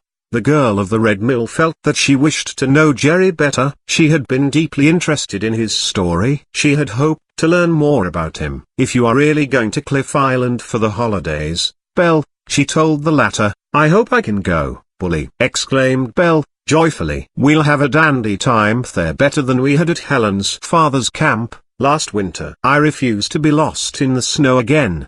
"Same here," drawled Heavy. "But I wish that lake you talk about, Belle, wouldn't freeze over." "I don't like ice," with a shiver. "Whoever heard of water that wouldn't freeze?" demanded Belle, scornfully. "I have," said Heavy, promptly. "What kind of water, I'd like to know, miss?" "Hot water," responded Heavy, chuckling. Helen, and most of the other girls who were invited to Cliff Island for Christmas, had already accepted the invitation. Ruth wrote to her uncle with some little doubt. She did not know how he would take the suggestion. She had been at the mill so little since first she began attending boarding school. This Thanksgiving she did not expect to go home. Few of the girls did so, for the recess was only over the weekend and lessons began again on Monday. Only those girls who lived very near to Briarwood made a real vacation of the first winter holiday. A good many used the time to make up lessons and work off conditions. Thanksgiving Day itself was made somewhat special by a trip to Buchanan Falls, where there was a large dam.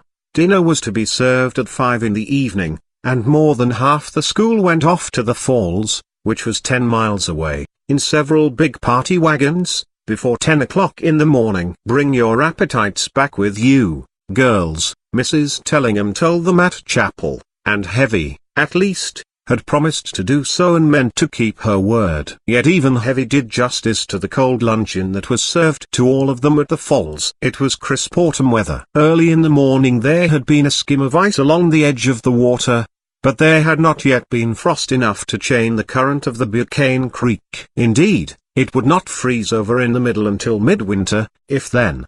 The picnic ground was above the falls and on the verge of the big mill pond. There were swings, and a bowling alley, and boats, and other amusements. Ruth had fairly dragged Ann Hicks into the party. The girls who had been meanest to the Westerner were present. Ann would have had a woefully bad time of it had not some of the smaller girls needed somebody to look out for them. Ann hated the little girls at Briarwood less than she did the big ones. In fact, the primes, as they were called, rather took to the big girl from the west. One of the swings was not secure, and Ann started to fix it. She could climb like any boy, and there did not happen to be a teacher near to forbid her. Therefore, up she went, unfastened the rope from the beam, and proceeded to splice the place where it had become frayed. It was not a new rope, but was strong save in that one spot. Ann coiled it, and although it did not have the feel of the fine hemp, or the good hair rope that is part of the cowman's equipment, her hands and arm tingled to lasso some active, running object. She coiled it once more and then flung the rope at a bush. The little girls shouted their appreciation. Ann did not mind, for there seemed to be no juniors or seniors there to see. Most of the older girls were down by the water. Indeed, some of the seniors were trying to interest the bigger girls in rowing. Briarwood owned a small lake, and they might have canoes and racing shells upon it, if the girls as a whole would become interested. But many of the big girls did not even know how to row. There was one big punt into which almost a dozen of them crowded. Heavy sat in the stern and declared that she had to have a big crowd in the bow of the boat, to balance it and keep her end from going down. Therefore one girl after another jumped in, and when it was really too full for safety it was pushed out from the landing. Just about the time the current which set toward the middle of the pond seized the punt, it was discovered that nobody had thought of oars. How under the sun did you suppose a thing like this was going to be propelled? Heavy demanded. I never did see such a fellow as you are, Mandy Mitchell. You needn't scold me, declared the Mitchell girl. You invited me into the boat. Did I? Why, I must have been crazy, then, declared Heavy. And didn't any of you think how we were going to get back to shore? Nor we don't know now, cried another girl. Oh, gasped one of the others, darting a frightened look ahead. We're aiming right for the dam. You wouldn't expect the boat to drift against the current, would you? Snapped Heavy. Let's scream, cried another, and they could all do that to perfection. In a very few minutes it was apparent to everybody within the circle of half a mile or more that a bunch of girls was in trouble, or thought so. Sit down, gasped Heavy. Don't rock the boat. If that yelling doesn't bring anybody, we're due to reach a watery grave, sure enough. Oh, don't, Heavy, wailed one of the weaker ones. How can you? Heavy was privately as frightened as any of them, but she tried to keep the others cheerful, and would have kept on joking till the end. But several small boats came racing down the pond after them, and along the bank came a man or a boy running and shouting. How either the girls in the boats or the youth on the shore could help them, was a mystery, but both comforted the imperiled party immensely. The current swung the heavy punt in toward the shore. Right at that end of the dam the water was running a foot deeper or more over the flashboard. If the punt struck, it would turn broadside, and probably tip all hands over the dam. This was a serious predicament, indeed, and the spectators realized it even more keenly than did the girls in the punt. The youth who had been called to the spot by their screams threw off his coat and cap, and they saw him stoop to unlace his shoes. A plunge into this cold water was not attractive, and it was doubtful if he could help them much if he reached the punt. Down the hill from the picnic grounds came a group of girls, Ann Hicks in the lead. Most of her companions were too small to do any good in any event. The girl from the ranch carried a neat coil of rope in one hand, and she shouted to Heavy to hold on. You tell me what to hold on to, and you'll see me do it, replied the plump girl. All I can take hold of just now is thin air. Hold on, said Ann again, and stopped, having reached the right spot. Then she swung the rope in the air, let it uncoil suddenly, and the loose end dropped fairly across Jenny Stone's lap. Hold on, yelled everybody, then, and Heavy obeyed. But the young fellow sprang to Ann's aid, and wrapped the slack of the rope around a stout sapling on the edge of the pond. Easy, easy, he admonished. We don't want to pull them out of the boat. You can fling a rope, can't you, miss? I'd ought to, grunted Ann. I've roped enough steer, so why?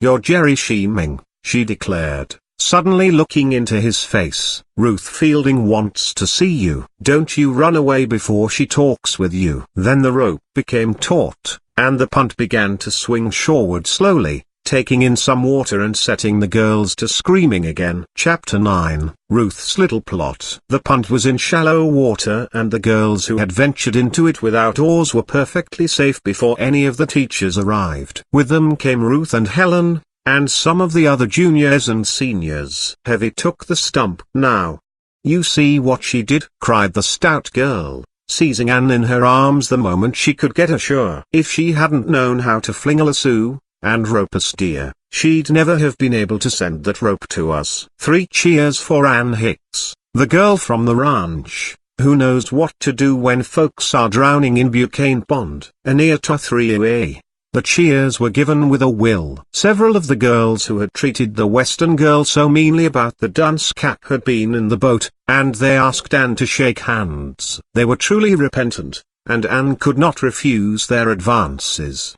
But the Western girl was still doubtful of her standing with her mates, and went back to play with the little ones. Meanwhile she showed Ruth where Jerry Sheeming stood at one side, and the girl from the Red Mill ran to him eagerly. I am delighted to see you, she exclaimed, shaking Jerry's rough hand. I was afraid I wouldn't be able to find you after you left the mill. And I wanted to. I'm glad of your interest in me, Miss Ruth, he said. but I ain't got no call to expect it. Mr. Potter was pretty kind to me, and he kept me as long as there was work there. But you haven't got to tramp it, now, only to look for a steady job. Yeah, I come over this way hoping I'd hit it at Lumberton, but they're discharging men at the mills instead of hiring new ones. And I expect you'd rather work in the woods than anywhere else, suggested Ruth. Why, yes, miss, I love the woods, and I got a good rifle and shotgun, and I'm a good camp cook. I can't get a guide's license, but I could go as assistant if anybody would take me around Tallahassee. Suppose I could get you a job working right where you've always lived at Cliff Island? She asked, eagerly. What do ye mean a Cliff Island?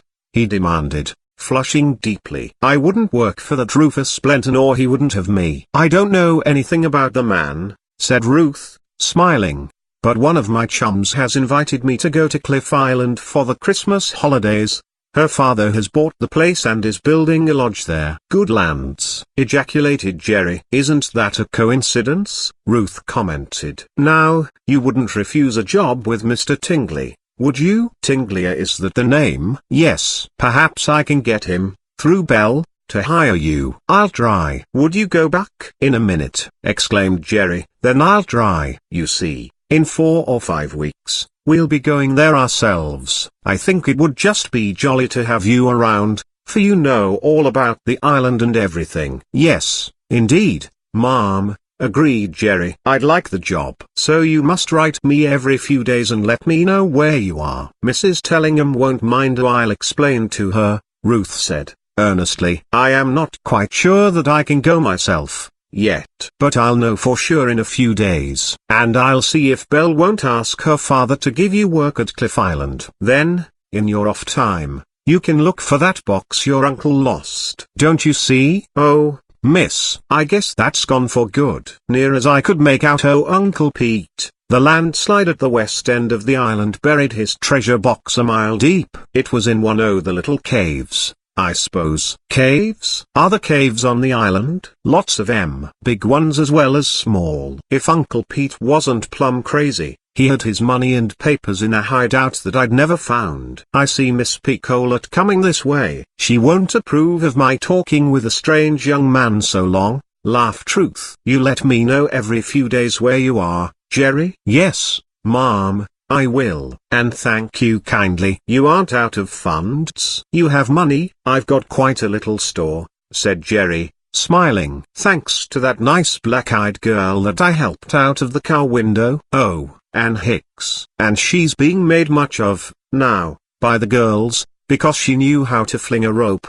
cried Ruth, looking across the picnic ground to where her schoolmates were grouped. She's all right, said Jerry, enthusiastically. They ought to be proud of here them that was in that boat. It will break the ice for Ann, declared Ruth. I am so glad. Now, I must run. Don't forget to write, Jerry. Goodbye. She gave him her hand and ran back to join her school friends. Ann had gone about putting up the children's swing and at first had paid little attention to the enthusiasm of the girls who had been saved from going over the dam. But she could not ignore them altogether. You're just the smartest girl I ever saw, Heavy declaimed. We'd all be in the water, sure enough, if you hadn't got that rope to us. Come on, Ann. Be a sport. Do wear your laurels kindly. I'm just as dumb about books as ever. Flinging the rope didn't make any difference, growled the Western girl. I don't care if you don't know your A-B-abs, cried one of the girls who had taken a prominent part in the dunce cap trick. You make me awfully ashamed of myself for being so mean to you. Please forgive us all, Anna. That's a good girl. Anne was awkward about accepting their apologies, and yet she was not naturally a bad-tempered girl. She was just different from the miller and felt the difference so keenly. This sudden reversal of feeling, and their evident offer of friendliness, made her feel more awkward than ever. She remained very glum while at the picnic grounds. But, as Ruth had said, the incident served to break the ice. Anne had gotten her start. Somebody beside the primes gave her the glad hand and the smiling eye. Briarwood began to be a different sort of place for the ranch girl. There were plenty of the juniors who looked down on her still,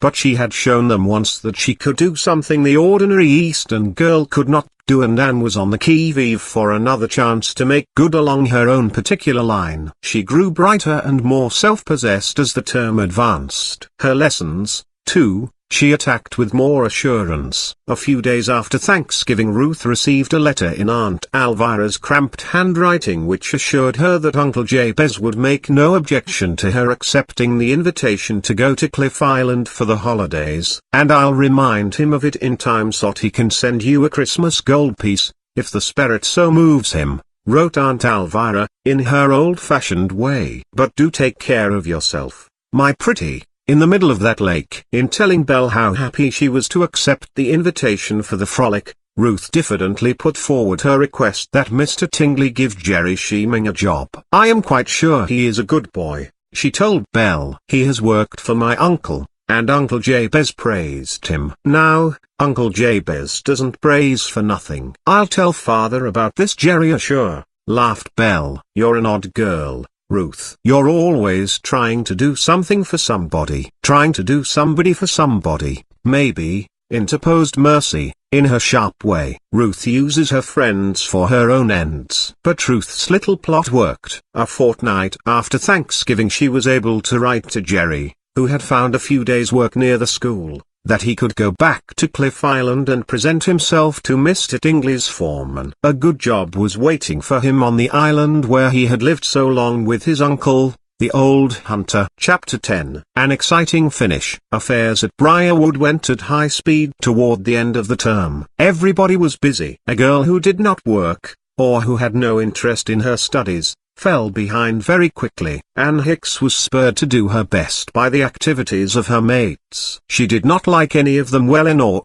save those in the two neighboring quartet rooms in her dormitory building, to accept defeat from them. She began to make a better appearance in recitations, and her marks became better. They all had extra interests save Anne herself. Helen Cameron was in the school orchestra and played first violin with a hope of getting solo parts in time. She loved the instrument, and in the evening, before the electricity was turned on, she often played in the room, delighting the music-loving Anne. Sometimes Ruth sang to her chum's accompaniment. Ruth's voice was so sweet, so true and tender, and she sang ballads with such feeling, that Anne often was glad it was dark in the room. The Western girl considered it soft to weep, but Ruth's singing brought the tears to her eyes. Mercy Curtis even gave up her beloved books during the hour of these informal concerts. Other times she would have railed because she could not study. Mercy was as hungry for lessons as Heavy Stone was for layer cake and macaroons. "That's all that's left me,"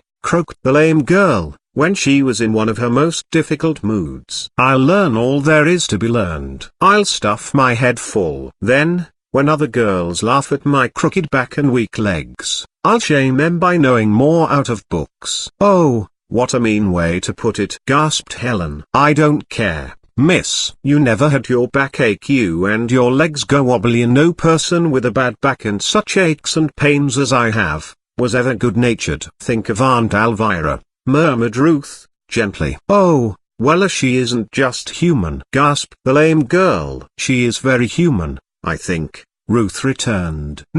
"She's an angel." "And no angel was ever called Curtis," declared the other, her eyes snapping.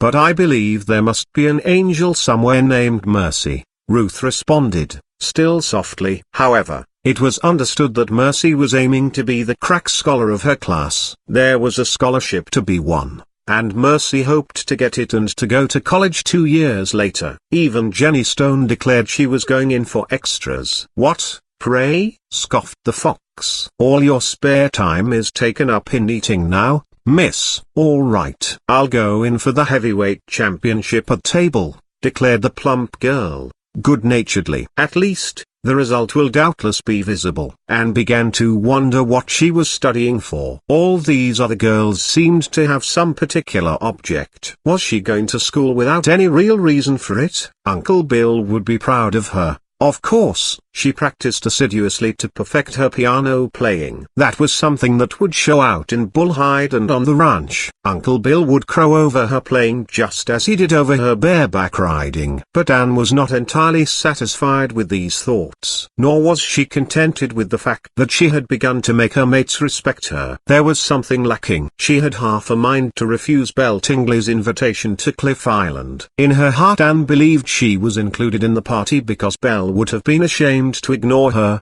and Ruth would not have gone had Ann not been asked. To tell the truth, Ann was hungry for the girls to like her for herself or for some attribute of character which she honestly possessed. She had never had to think of such things before. In her western home it had never crossed her mind whether people liked her or not. Everybody about Silver Ranch had been uniformly kind to her. Belle's holiday party was to be made up of the 8 girls in the 2 quartet rooms, with Madge Steele, the senior, Madge's brother, Bobbins, Tom Cameron, little Busy Phelps, and Belle's own brothers. "Of course, we've got to have the boys," declared Helen. "No fun without them." Mercy had tried to beg off at first, then she had agreed to go, if she could take half a trunk full of books with her. Briarwood girls were as busy as bees in June during these last few days of the first half. The second half was broken by the Easter vacation and most of the real hard work in study came before Christmas. There was going to be a school play after Christmas,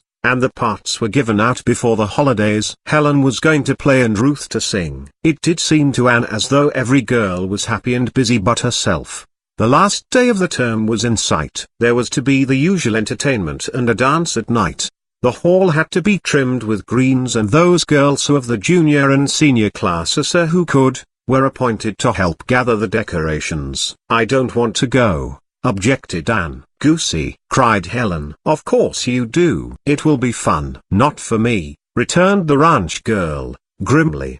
"Do you see who is going to head the party? That Mitchell girl. She's always nasty to me." "Be nasty to her," snapped Mercy, from her corner. "Now, Mercy," begged Ruth, shaking a finger at the lame girl. "I wouldn't mind what Mitchell says or does," sniffed the fox. "Fibber!" exclaimed Mercy. "I never tell lies, miss," said Mary Cox, tossing her head. "Humphrey!" ejaculated the somewhat spiteful Mercy.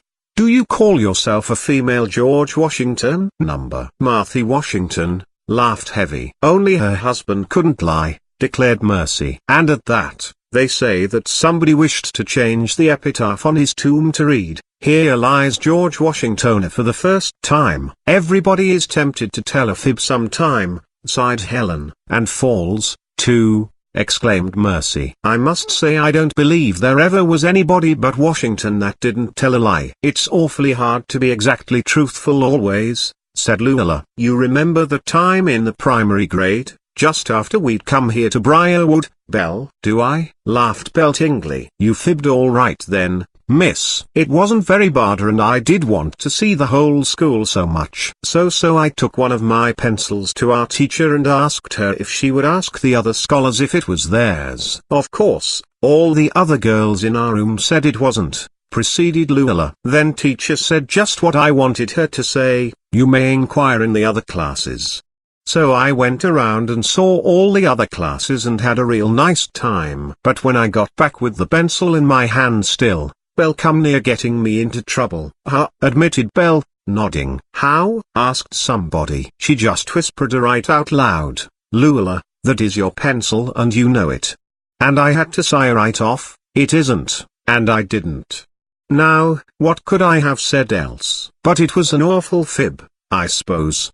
The assembled girls laughed, but Ann Hicks was still seriously inclined not to go into the woods, although she had no idea of telling a fib about it. And because she was too proud to say to the teacher in charge that she feared Miss Mitchell's tongue, the Western girl joined the Greens gathering party at the very last minute. There were 2 4-seated sleighs, for there was a hard-packed white track into the woods toward Triton Lake. Old Oliver drove one, and his helper manned the other. The English teacher was in charge. She hoped to find bushels of holly berries and cedar buds as well as the materials for wreaths. One pair of the horses was Westerner high-spirited, hard-bitted mustangs. Ann Hicks recognized them before she got into the sleigh. How they pulled and danced, and tossed the froth from their bits. I feel just as they do, thought the girl. I'd love to break out, and kick, and bite, and act the very old boy. Poor things. How they must miss the plains and the free range. The other girls wondered what made her so silent. The tang of the frosty air,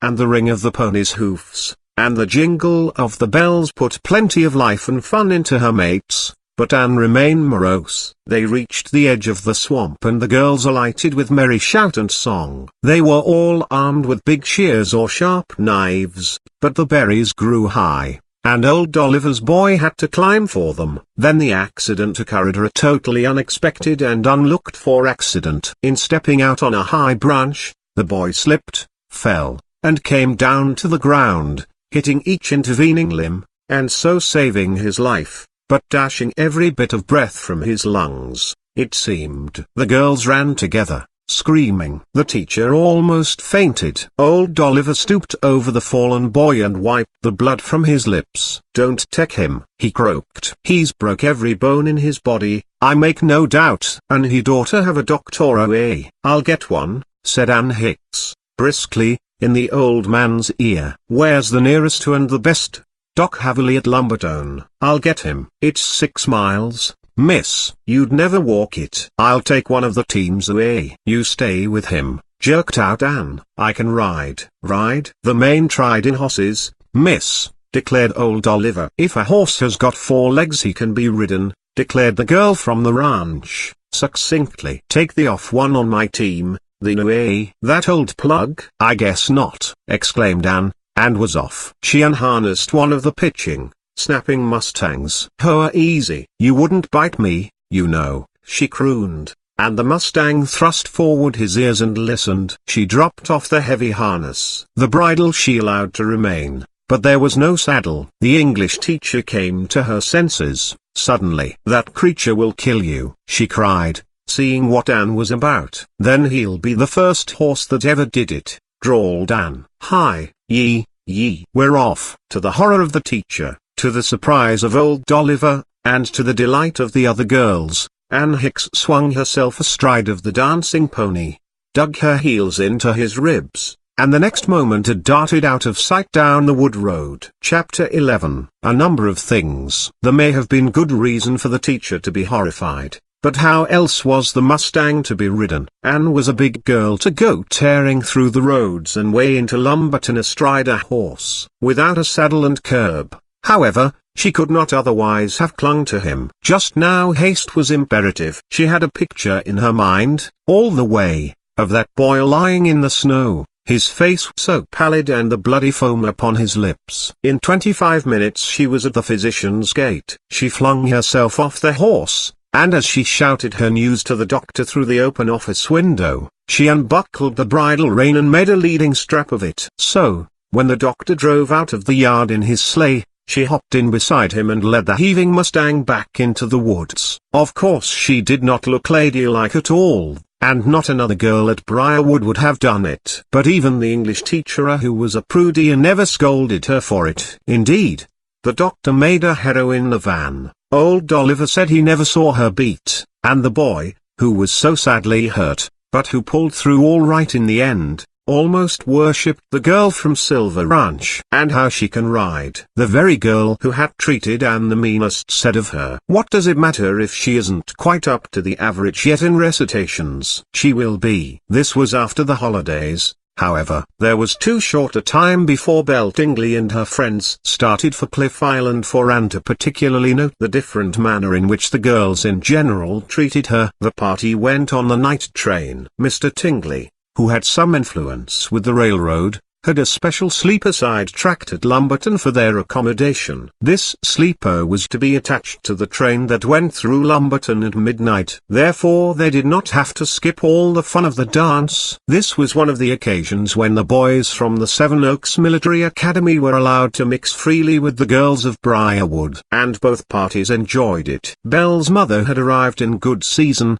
for she was to chaperone the party bound for Logwood, at the head of Tallahassee Lake. She passed the word at 10 o'clock, and the girls got their hand baggage and ran down to the road, where old Dolliver waited for them with his big sleigh. The boys walked into town, so the girls were nicely settled in the car when Tom Cameron and his chums reached the siding. Beltingley's two brothers were not too old to be companions for Tom, Bob, and Isidore Phelps, and they were all as eager for fun and prank playing as they could be. Mrs. Dingley had already retired and most of the girls were in their dressing gowns when the boys arrived. The porter was making up the boys' berths as the latter tramped in, bringing on their clothing the first flakes of the storm that had been threatening all the evening. "Let the porter brush you, little boy," urged Madge, peering out between the curtains of her section and admonishing her big brother. "If you get cold and catch the croup, I don't know what sister will do." "Now,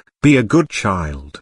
Grunted Isidore Phelps, trying to collect enough of the snow to make a ball to throw at her. "I wonder at you, Bobbins. Why don't you make her behave? Treating you like an overgrown kid." "I'd never treat you that way, Master Isidore," said Madge, sweetly, "for you very well know that you're not grown at all." At that Isidore did gather snow by running out for it.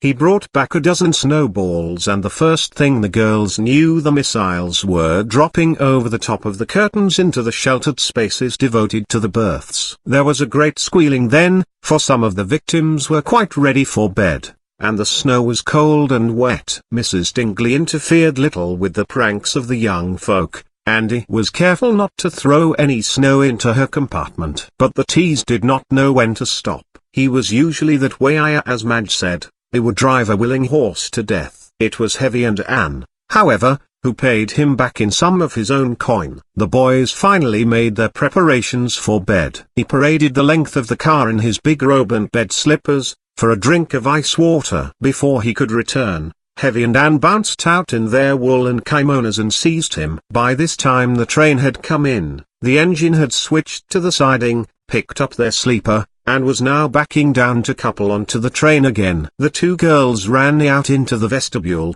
Heavy's hand over his mouth so that he could not shout to his friends for help. The door of the vestibule on the off side was unlocked. Anne pushed it open. The snow was falling heavily, so it was impossible to see even the fence that bounded the railroad line on this side. The cars came together with a slight shock and the three were thrown into a giggling, struggling heap on the platform. "Lemme go," gasped he. "Sure we will," giggled Heavy, and with a final push she sent him flying down the steps. Then she shut the door. She did not know that every other door on that side of the long train was locked. Almost immediately the train began to move forward. It swept away from the Lumberton platform, and it was fully a minute before Heavy and Anne realized what they had done. "Oh, oh, oh!" shrieked the plump girl, running down the aisle. "Busy is left behind." "Stop your joking!" exclaimed Tom, peering out of his berth, which was an upper. "He's nothing of the kind." He is.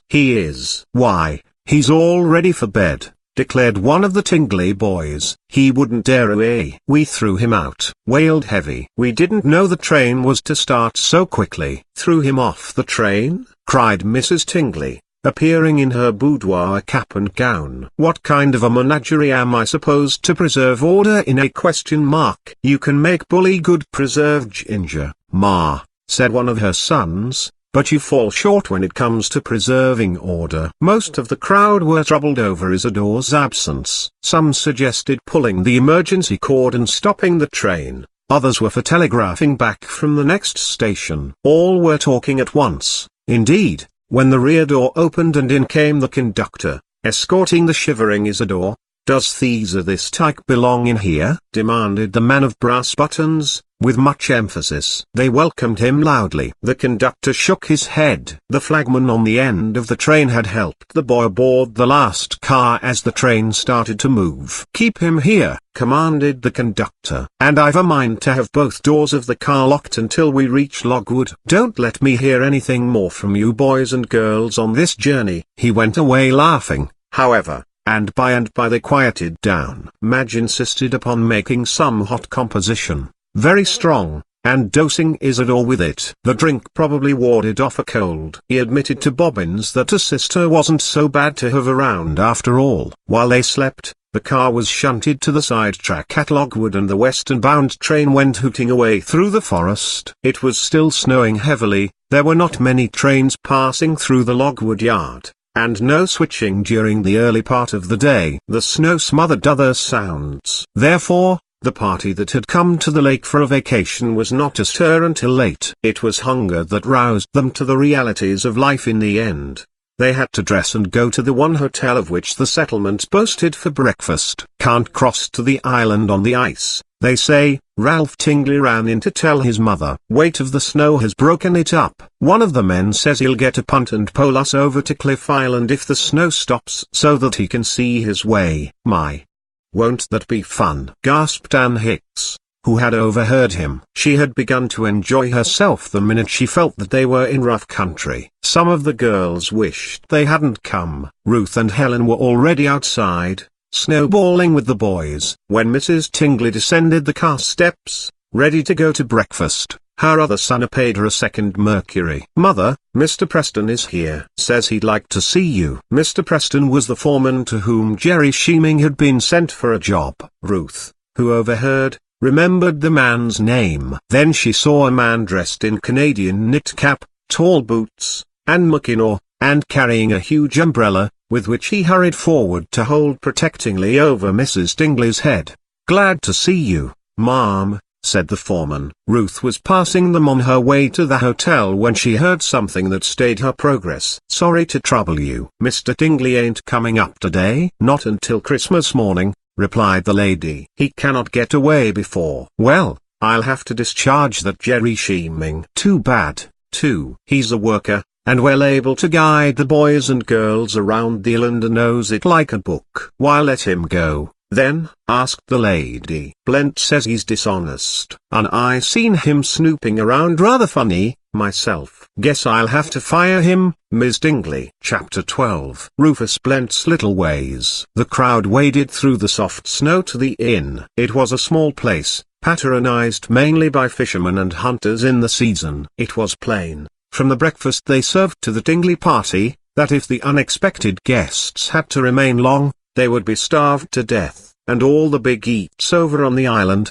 wailed heavy. "I could swim there, I believe." "I am afraid I could not allow you to do that," said Mrs. Tingley, shaking her head. "It would be too absurd." "We'd better take the train home again." "Never," chorused Belle and her brothers. "We must get to Cliff Island in some way, either by hook or by crook," added the girl, who had set her heart upon this outing. Ruth was rather serious this morning. She waited for a chance to speak with Mrs. Tingley alone, and when it came, she blurted out what she wished to say. "Oh, Mrs. Tingley, I couldn't help hearing what that man said to you. Must he discharge Jerry because Rufus Blent says so?" "Why, my dear, oh, I remember. You were the girl who befriended the boy in the first place?" "Yes, I did, Mrs. Tingley. And I hope you won't let your foreman turn him off for nothing away." "Oh, I can't interfere. It is my husband's business, of course." "But let me tell you," urged Ruth, and then she related all she knew about Jerry Sheeming,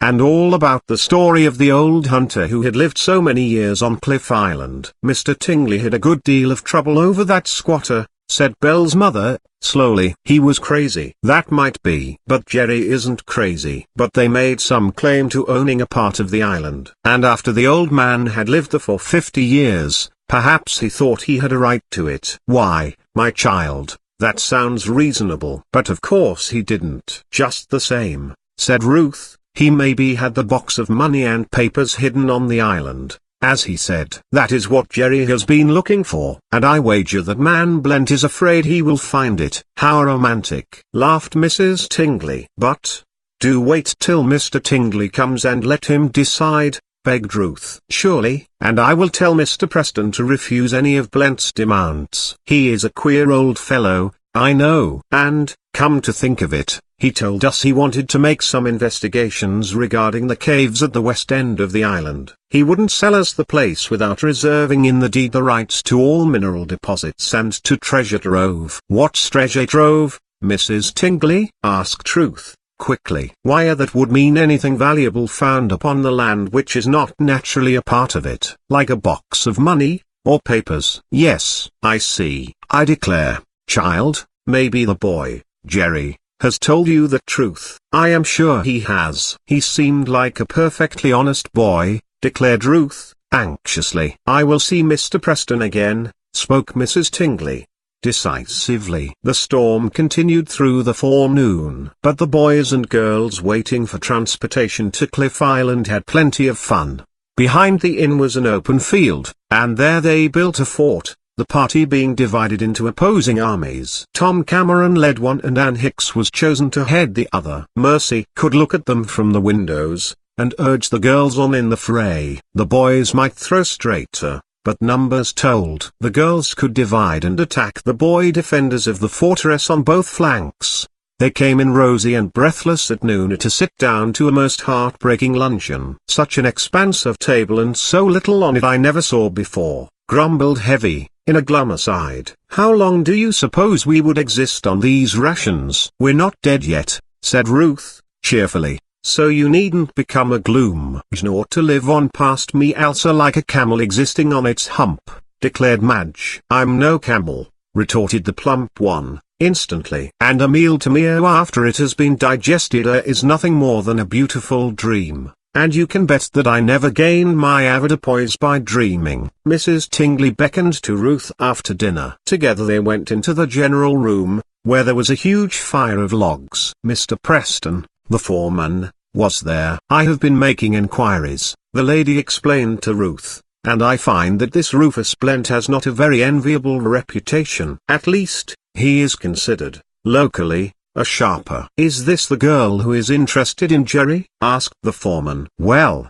he ought to be all right if she sticks up for him. I believe his story is true, Ruth said, shaking her head. And if that's so, then the boss hasn't got a clear title to Cliff Island, eh? Returned the big foreman, smiling at her quizzically. That isn't Mr. Tingley's fault, cried Ruth, quickly. He'd be the one to suffer, however, if it should be proved that old Pete Tilton had any vested right in the island, said Preston. You can bet Blent is sharp enough to have covered his tracks if he has done anything foxy. He was never caught yet in any legal dangle. Oh, I hope Mr. Tingley won't have trouble up here, declared Mrs. Tingley, quite disturbed. Ruth felt rather embarrassed. As much as she was interested in Jerry scheming, she did not like to think she was stirring up trouble for her schoolmate's father. Just then the outer door of the inn opened and a man entered, stamping the snow from his boots upon the wire mat. "SST," said Preston, his eyes twinkling. Here's Rufus Blent himself. It seemed that Mrs. Tingley had never seen the real estate man, and she was quite as much interested as Ruth in making his acquaintance. They both eyed him with growing disapproval as the old man finished freeing his feet of the clinging snow and then charged at Preston from across the big room. I say, you, Preston, he snarled. Have you done what I told you? Have you got that Jerry scheming off the island? He'd never ought to been let to get on there again. I've been away,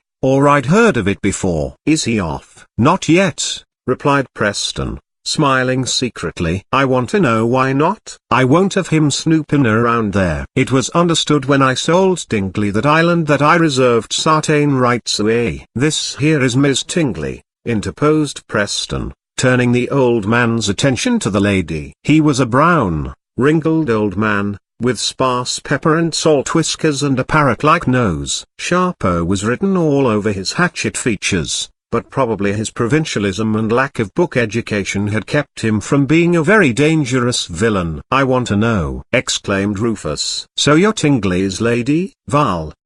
Do you take charge here? Oh, no, laughed Mrs. Tingley. My husband will be up here Christmas morning. Going to have Preston send that boy back to their mainland? Oh, no, I shall not interfere. Mr. Tingley will attend to it when he comes. I think that would be best. Nothing of the kind, cried Blent, his little eyes snapping. That boy's got no business over there snooping round. What are you afraid of, Rufus? What do you think he'll find? Queried Preston, who was evidently not above aggravating the old fellow. Never you mind, croaked Blent. If you folks won't discharge him and put him off the island, I'll do it, myself. How can you, Mr. Blent? Asked Mrs. Tingley, feeling some disposition to cross swords with him. Never you mind, I'll do it. Going back today, of course, Preston, ain't you? I'm hoping to get this crowd of young folk and Mrs. Tingley across to the island. And I think the snow is going to stop soon. I'll go with you,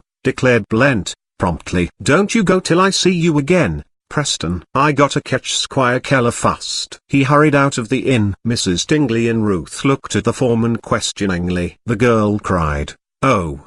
What will he do?" "He's going to get a warrant for the boy," answered Preston, scowling. "How can he? What has Jerry done?" "That don't make no difference," said the woodsman. "Old Rufus just about runs the politics of this town. Keller will do what he says. Rufus will get the boy off the island by foul means if he can't by fair." Chapter 13, Fighting Fire with Fire. Ruth felt her heart swell in anger against Rufus Blent, the logwood real estate man. If she had not been determined before to aid Jerry scheming in every way possible, she was now. If there was a box of money and papers hidden on Cliff Island, once belonging to Pete Tilton, the old hunter, Ruth desired to keep Blent from finding it. She believed Jerry's story about the treasure box and all. Rufus Blent's actions now seemed to prove the existence of such a box. He wanted to find it.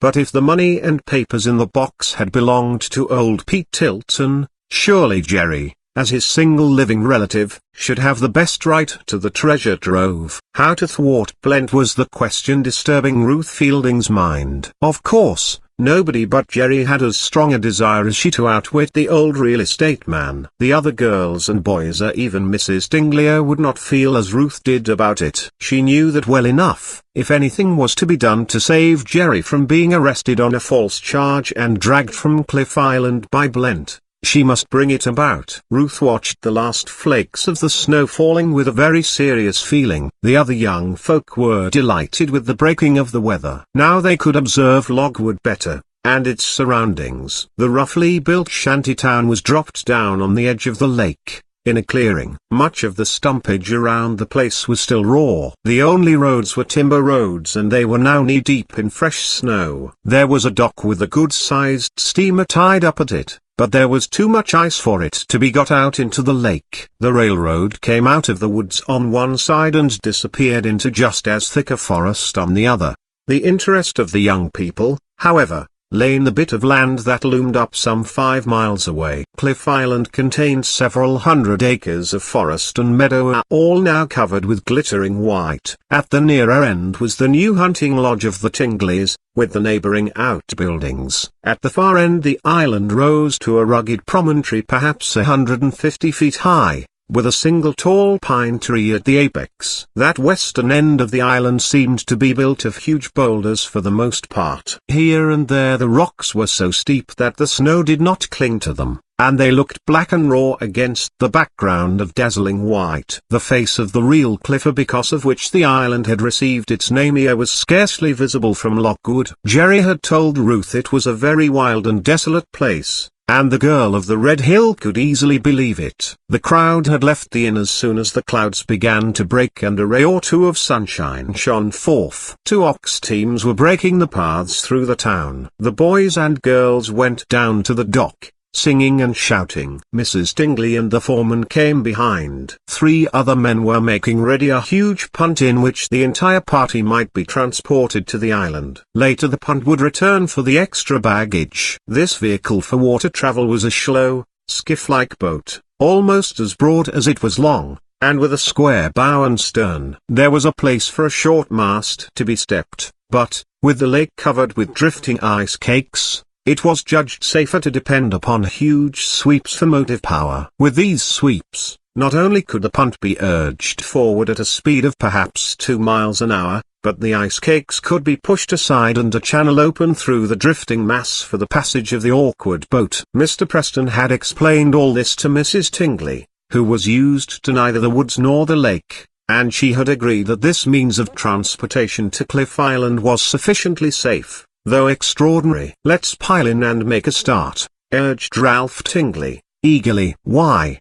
We won't get there by dark if we don't hurry, and goodness knows we need to get somewhere to eat before long," cried Jenny Stone. "I am willing to help propel the boat myself, if they'll show me how." "You might get out and swim, and drag us behind you, Heavy," suggested one of the girls. "You're so anxious to get over to the island." They all were desirous of gaining their destination, and there could be no doubt of that. As they were getting aboard, however, there came a hail from up the main street of Lockwood. "Hi, ye! Don't you folks go without me." "Hi, Preston. Here comes that Blent man," said Mrs. Tingley, with some disgust. "I suppose we must take him?" "Well, I wouldn't advise ye to turn him down, Miss Tingley," urged the foreman. "No use making him your enemy. I tell you he's got a big political pull in these parts." "Is there room for him?" "Yes, and for the fellow with him. That's Slim Daggett, the constable." "Oh, Ruth is going over with all the legal right on his side. He'll bring Jerry back here and shut him up for a few days,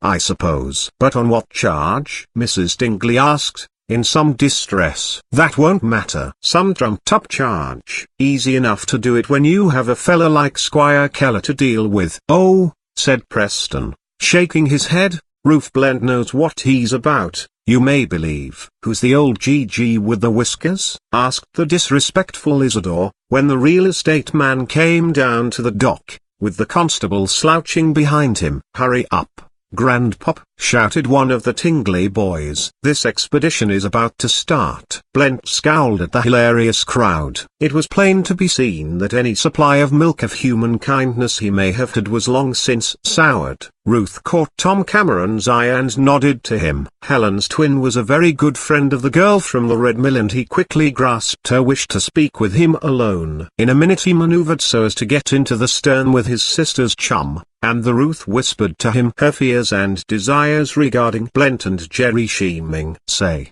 we ought to help that fellow." "See what he did for Jane Ann," said Tom. "And that old fellow looks so sour he sets my teeth on edge. Anyway, he is going to do a very mean thing," declared Ruth, decidedly. "Jerry has done nothing wrong, I am sure." "We must beat the old fellow." "But how, Tom?" "They say he is all-powerful here at Logwood." "Let me think." "I'll be back again," replied Tom, as the boys called him to come up front. The punt was already underway. Preston and his 3 men worked the craft out slowly into the drifting ice. The grinding of the cakes against the sides of the boat did not frighten any of the passengers, unless perhaps Mrs. Tingley herself. She felt responsible for the safety of this whole party of her daughter's school friends. The wind was not strong and the drift of the broken ice was slow. Therefore there was really no danger to be apprehended. The punt was worked along its course with considerable ease. The boys had to take their turns at the sweeps,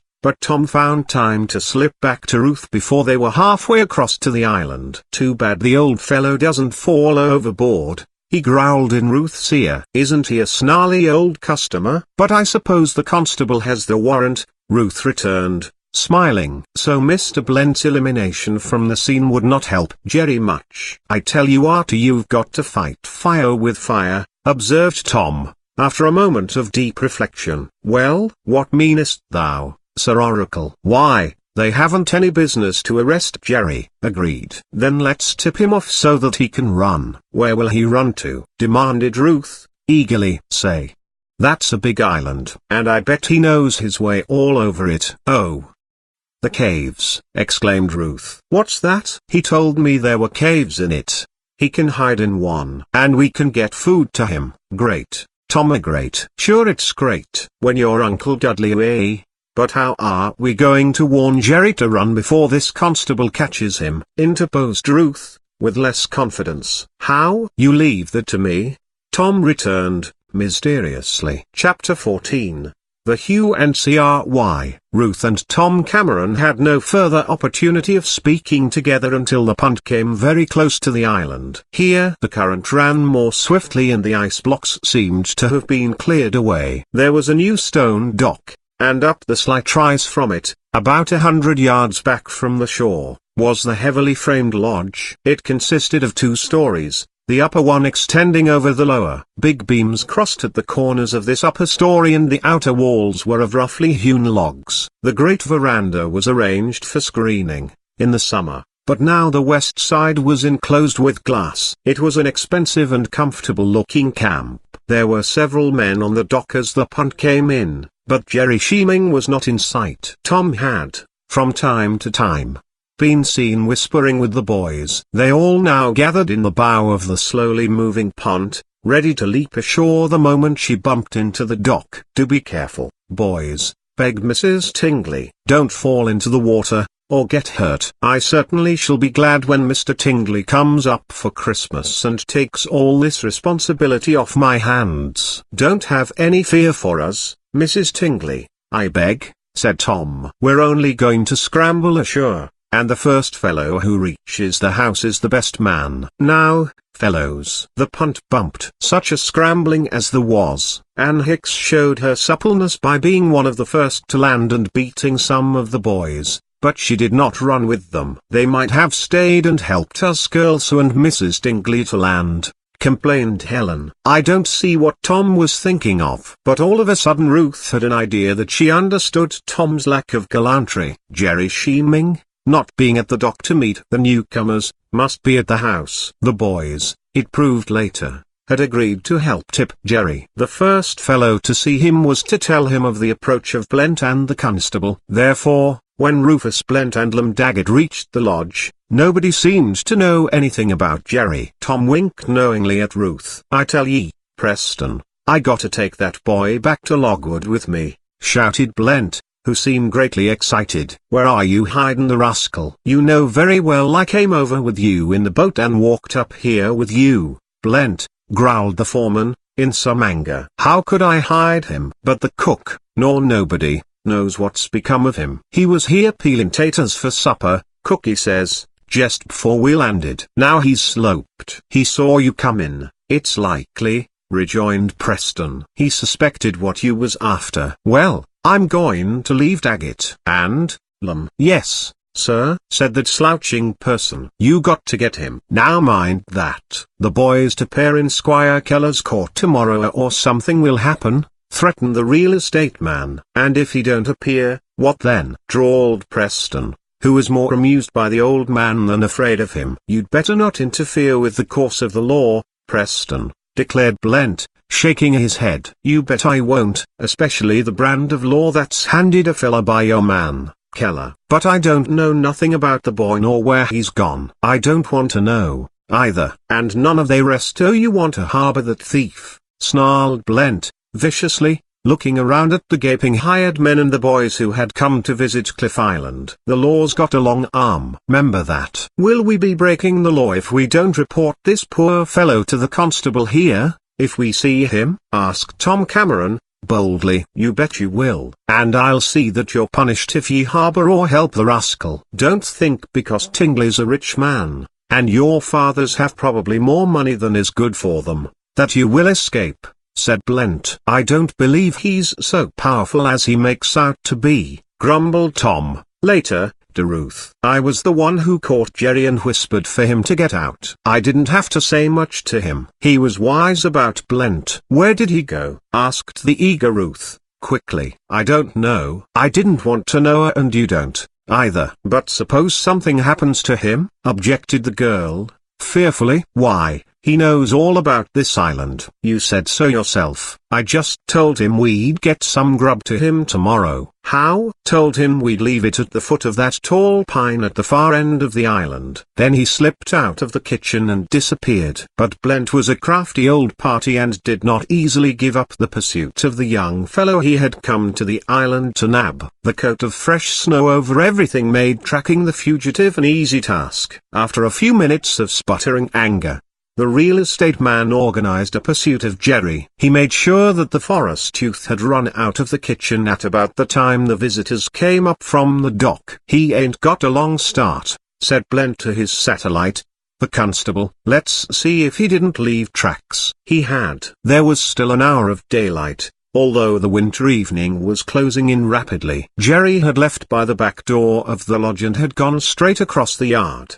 through the unbroken snow, to the bunkhouse used by the male help. There he had stopped for his rifle and shotgun, and ammunition. Indeed, he had taken everything that belonged to him, and, loaded down with this loot, had gone right up the hill, keeping in the scrub so as to be hidden from the big house, and had so passed over the rising ground toward the middle of the island. "The track is plain enough," Blent said. "Ain't ye got a dog, Preston?" "We could follow him all night." "Not with our dogs," declared the foreman. "Why not?" "Don't think the boss would like it. We don't keep dogs to hunt men with." "You better take care how you try to block the law," threatened the old man. "That boy's going to be caught." "Not with these dogs," grunted Preston. "You can put that in your pipe and smoke it." Blent and the constable went off over the ridge. Ruth was so much interested that she stole out to follow them, and Ann Hicks overtook her before she had gotten far up the track. "Ruth Fielding,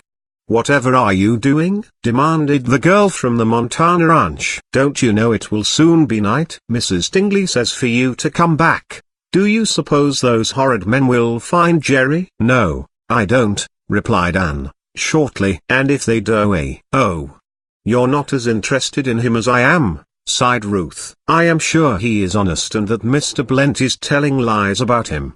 I want to see that they don't abuse him if they catch him." "Abuse him? And he a backwoods boy, with 2 guns?" snorted Ann. "Why, he wouldn't even let them arrest him, I don't suppose." "I wouldn't if I were Jerry." "But that would be dreadful," sighed Ruth. "Let's go a little farther, Ann." Dusk was falling, however, and when they got down the far side of the ridge they came to a swift, open water course. Blent and the constable were evidently stumped. Blent was snarling at their ill luck. "He's took to the water, that's all I know," drawled Lamb Daggett, the constable. "Ye see, there ain't a mark in the snow on t'other side." "Him wadin' in that ice-cold stream in midwinter," grunted Blent. "Ain't he a scoundrel?" "Can't do nothing more tonight," announced the constable, who didn't like the job any too well, it was evident. "And dogs wouldn't do us no good." "Ha!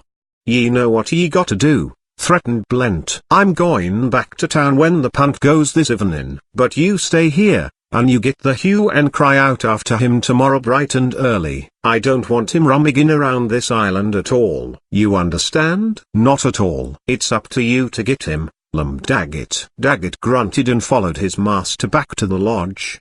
The girls went on before, and Ruth was delighted that, for a time, at least, Jerry was to have his freedom. If it froze over solid in the night he could get to the mainland from the other end of the island, and then they'd never find him, she confided to Tom. But when morning came the surface of the lake was still a mass of loose and shifting ice. Lamb demanded of Mrs. Dingley the help of all the men at the camp, and they started right away after breakfast to comb the island in a thorough manner. There wasn't a trace near the running stream to show in which direction the fugitive had gone. Had Jerry gone upstream he could have reached the very heart of the rough end of the island without leaving the water trail. A party of the boys, with Ruth, Helen, and Ann Hicks, stole out of the lodge after the main searching party, and struck off for the high point where the lone pine tree grew. "I'd hate to think we'd draw that constable over there and help him to catch Jerry," said Bobbins. "We won't," Tom replied. "We are just going to leave the tin box of grub for him. He probably won't come out of hiding and try to get the food until this foolish constable has given up the chase. And I put the food in the tin box so that no prowling animal would get it instead of Jerry." It was hard traveling in the snow, for the party of young folk had not thought to obtain snowshoes. "We'll string some when we go back," Tom promised. "I know there are some frames already, but no more such tobogganing as we had last winter up at Snow Camp," declared Busy, with deep feeling. "Remember the spill I had with Ruth and that heavy girl?" "Gee, that was some spill.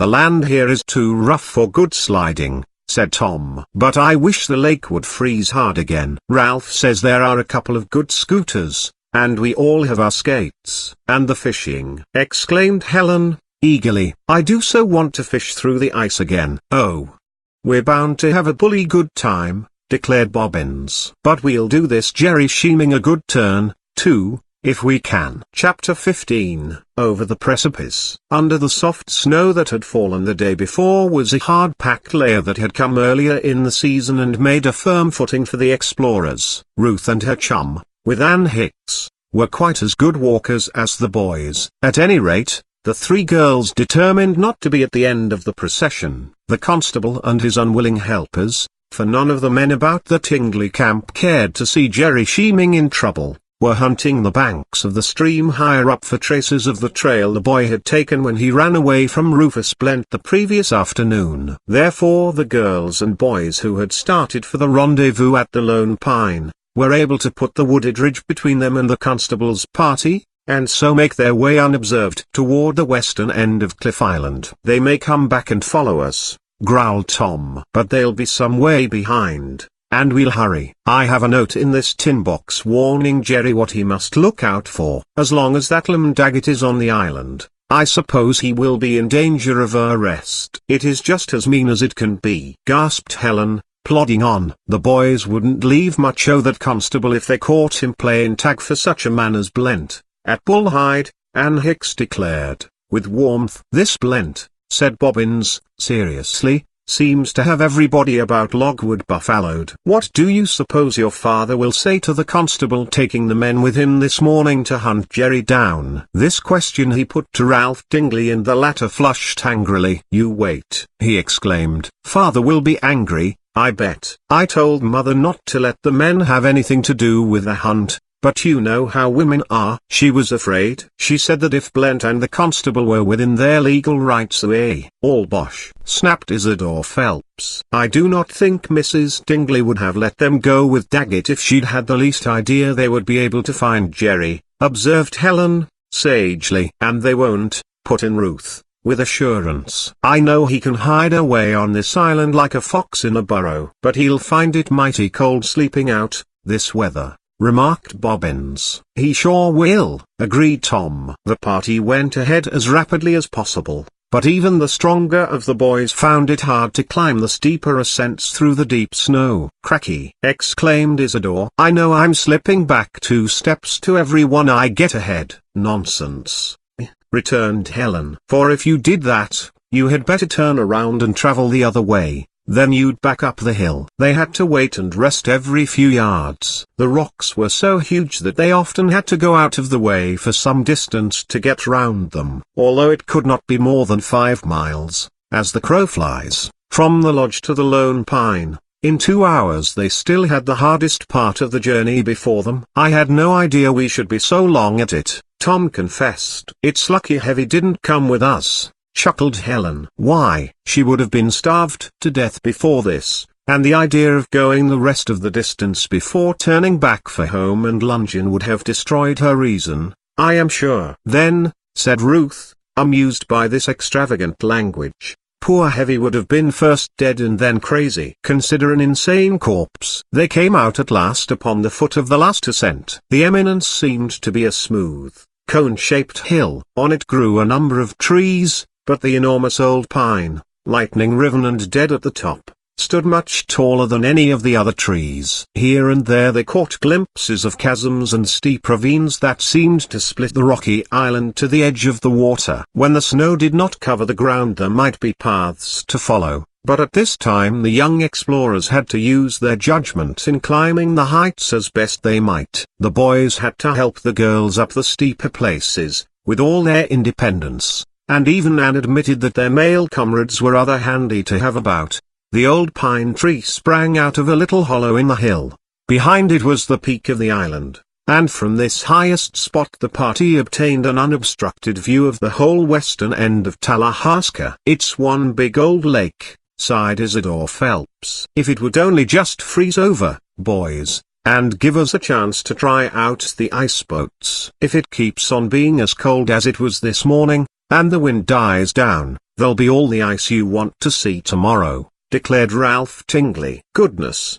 Let's get down from this exposed place. I'm most frozen." "Shall we stop and make a fire here, girls, and warm up before we return?" asked Tom Cameron. "And draw that constable right to this place where you want to leave Jerry's tin box?" cried his sister. "No, indeed. We'd better keep moving, anyway," Ruth urged. "Less danger of frostbite. The wind is keen." Tom had already placed the box of food in a sheltered spot. "The meat will be frozen as solid as a rock, I suppose," he grumbled. I hope that poor fellow has some way of making a fire in his hideout. They began to retrace their steps. Instead of following exactly the same path they had used in climbing to the summit, Tom struck off at an angle, believing he saw an easier way. His companions followed him in single file. Ruth happened to be the last of all to come down the smooth slope. The 7 ahead of her managed to tramp quite a smooth track through the snow, and once or twice she slipped in stepping in their footprints. Look out back there, Ruthie, called Tom, from the lead. The snow must have got bald on your boots. Knock it off away. His speech was halted by a startled cry from Ruth. She felt herself going and threw out both hands to stay her sudden slide. But there was nothing for her hands to seize save the unstable snow itself. She fell on her side, and shot out from the narrow track her companions had trod. Ruth! Shrieked Helen, in the wildest kind of dismay. But the girl of the red mill was already out of reach. The drifting snow had curled out over the brink of the tall rock across the brow of which Tom had unwisely led the way. They had not realized they were so near the verge of the precipice. Ruth's body was solid, and when she fell in the snow the undercrust broke like an eggshell. Amid a cloud of snow dust she shot over the yawning edge of the chasm and disappeared. Several square yards of the snowdrift had broken away. At their very feet fell the unexpected precipice. The boys and girls shrank back from the peril with terrified cries, clinging to each other. She is killed, moaned Helen, and covered her face with her mittened hands. Ruth! Ruth! Called Tom, charging back toward the broken snowdrift. But Bobbins caught and held him. Don't make a fool of yourself, old man, commanded the big fellow. You can't help her by falling over the cliff yourself. Oh! How deep can that place be? Gasped Ralph Tingley. What will mother say? Cried his brother. Ruth! Ruth! Shouted Ann Hicks, and dropped on her knees to crawl to the edge. You'll be down there yourself, Ann! Exclaimed Helen, sobbing. A couple of you useless boys grab me by the ankles, commanded the Western girl. Come. Take a good hold. Now let me see you. She hung half over the verge of the rock. The fall was sheer for 50 feet at least. It was a narrow cut in the hill, with apparently unscalable sides and open only toward the lake. I don't see a thing, panted the girl. Shout again, urged Helen. Let's all shout together, cried Isidore. Now. They raised their voices in a long, lingering yell. Again and again they repeated it. They thought nothing now of the possibility of attracting the constable and his companions to the scene. Meanwhile nothing but the echoes replied to their hail. Down there in the chasm Ann Hicks saw no sign of the lost girl. The bottom of the place seemed heaped high with snow. She plunged right into the drift. And perhaps she's smothered down there, gasped Ann. Oh!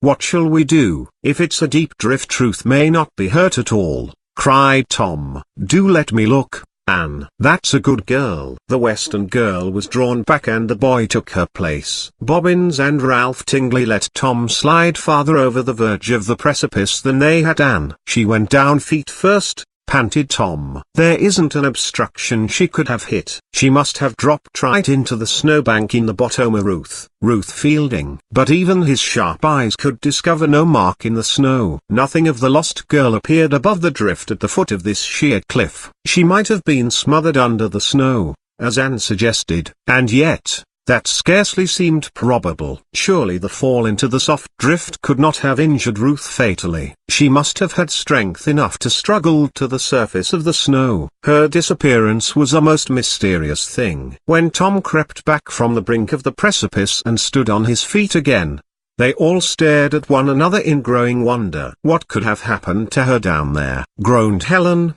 her own amazement stifling her sobs. Chapter 16. Hide and Seek. Ruth had fallen with but a single shriek. From top to bottom of the precipice had been such a swift descent that she could not cry out a second time. And the great bank of snow into which she had plunged did as Ann suggested smother her. The shock of dropping 50 feet through the air, and landing without experiencing anything more dangerous than a greatly accelerated heart action was enough, of itself, to make the girl of the Red Mill dumb for the moment. She heard faintly the frightened cries of her companions, and she struggled to get to the surface of the grate. soft heap of snow that had saved her from instant death. Then she heard a voice pronounce her name, and a hand was thrust into the snow bank and seized her shoulder. "Ruth Fielding, Miss Ruth. That come nigh to being your last jump, that did, Jerry Sheeming," gasped the girl, as he drew her out of the snow. "In here quick." "Are they after me?" Ruth shook the snow from her eyes. She was like a half-drowned person suddenly coming to the surface. Where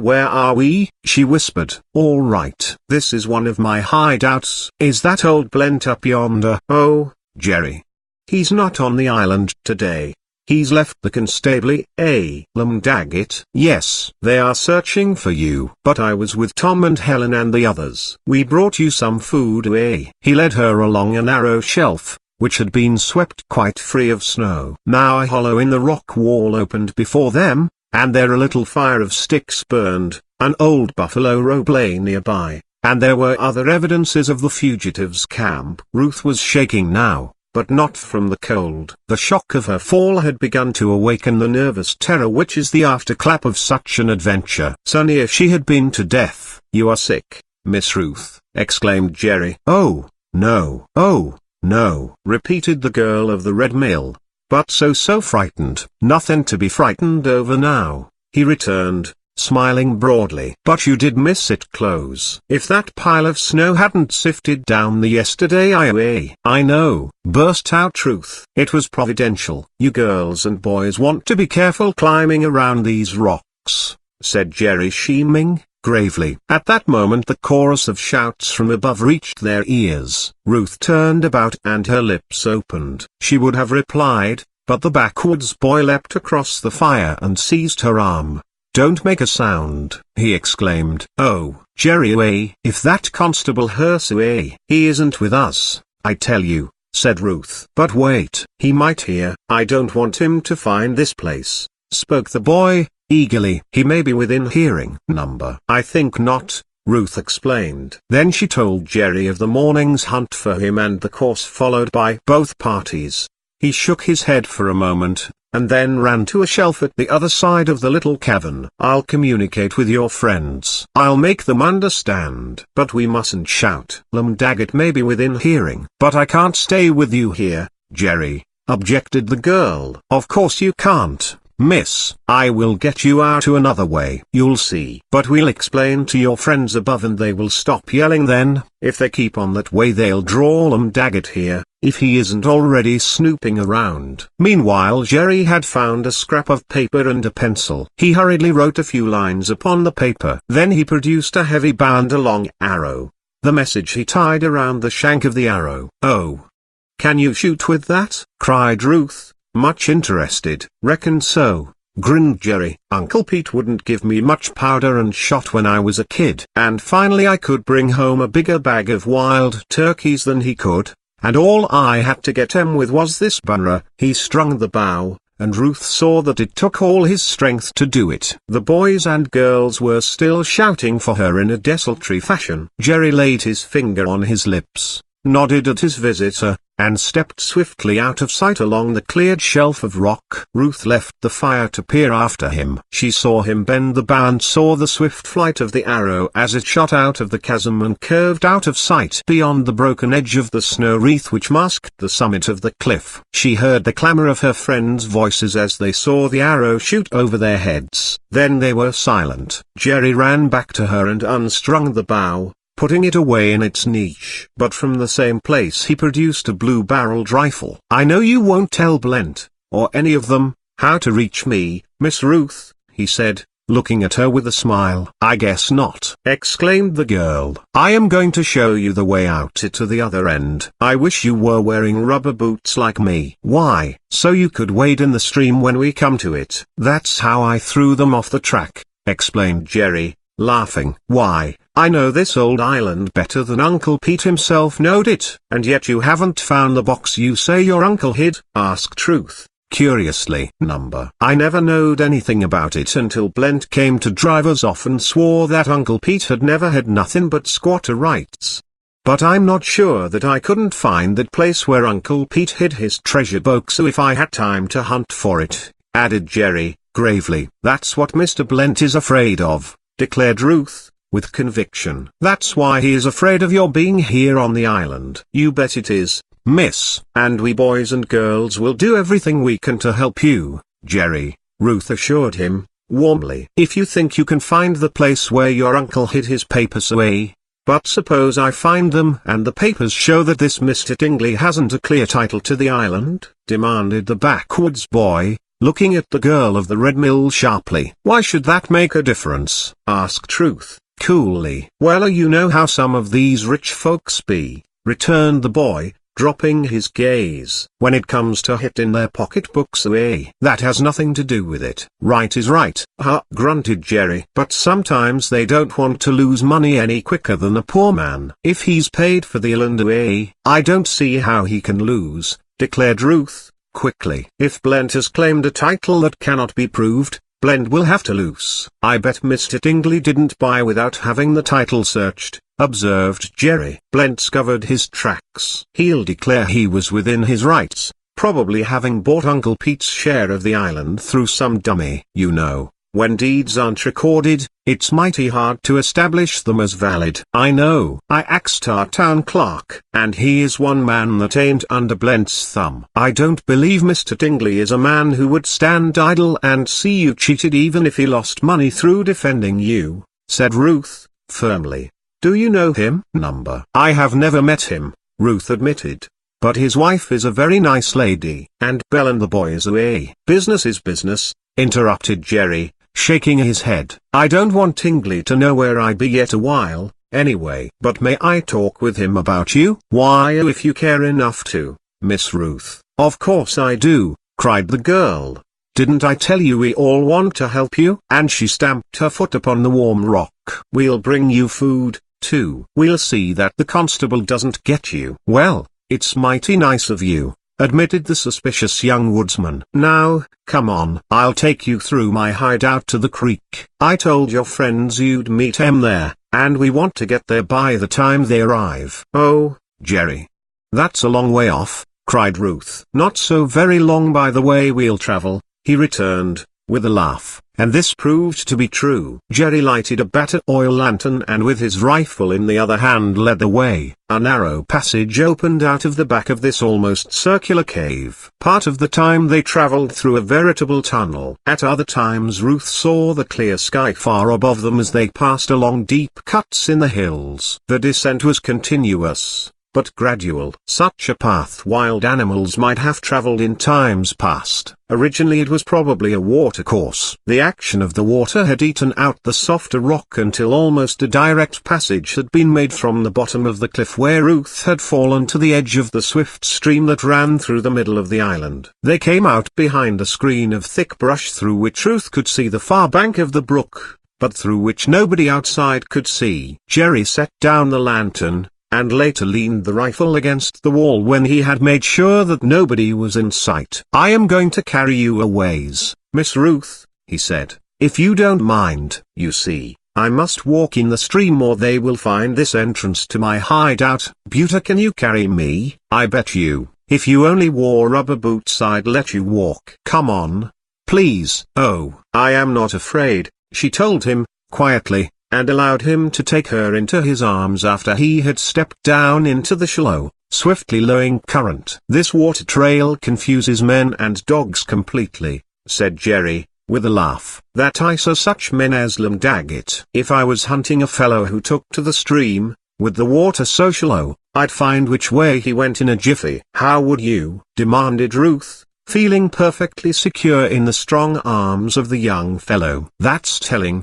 chuckled Jerry. "Maybe sometime I'll tell you. I hoped I'd get the chance of showing you and your friends around this island. But I guess I won't." "Perhaps you will. And if there is anything we can do to help you, just one thing you might do," remarked Jerry, finally setting her upright upon a flat rock on the side of the stream nearest the hunting camp, and some distance away from the secret entrance to his hideout. "Oh, what is that?" cried Ruth, eagerly. "Find me a pickaxe, or a mattock, and put it right here on this rock. Do it at night, so no one will see you." "Goodbye, miss," he exclaimed, and hurried away. In another minute he had disappeared behind the screen of bushes, and Ruth heard the glad shouts of her friends as they came over the ridge and saw her standing safe and sound beside the stream. Chapter 17. Christmas morning. How under the sun did you get here, Ruth? Helen shouted the moment she saw her chum. Did that Jerry Sheeming bring you?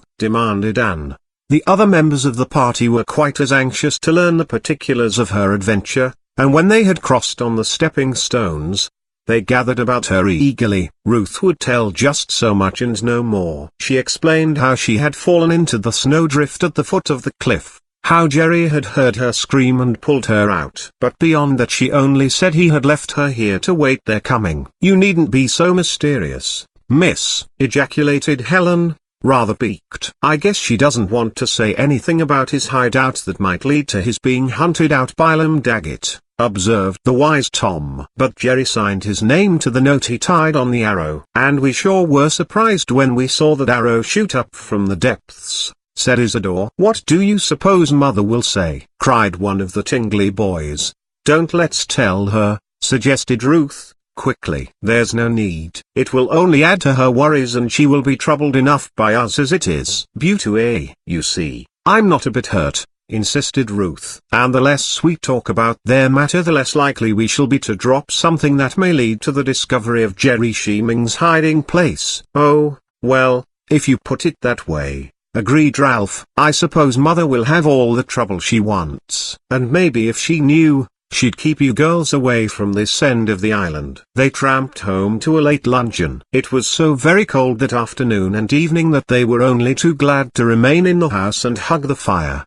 The inclement weather drove Daggett and the men indoors, too. The constable had to go back to Logwood without his prisoner, and he evidently feared the anger of Rufus Blent. I want to warn ye, Miss Tingley, he said to the lady of the lodge, shaking his head, that when Blent sets out to do a thing, he does it. That boy's got to be found, and he's got to be kept off this island. I will see what my husband says when he comes, replied Mrs. Tingley, firmly. I will not allow our men to chase the poor fellow further. You'd better catch him and signal us at Lockwood. Run up that flag on the pole outside. I'll know what you mean. Mr. Tingley will decide when he comes, was all the satisfaction the lady gave the constable. After he had gone, Mrs. Tingley told Ruth she hoped no harm would come to the poor boy, sleeping out in the cold alone. Oh, Mrs. Tingley, I know he has a warm, dry place to sleep, and plenty of firewood, heaps and heaps of it. You seem to know a good deal about him, the lady commented. Yes, I do,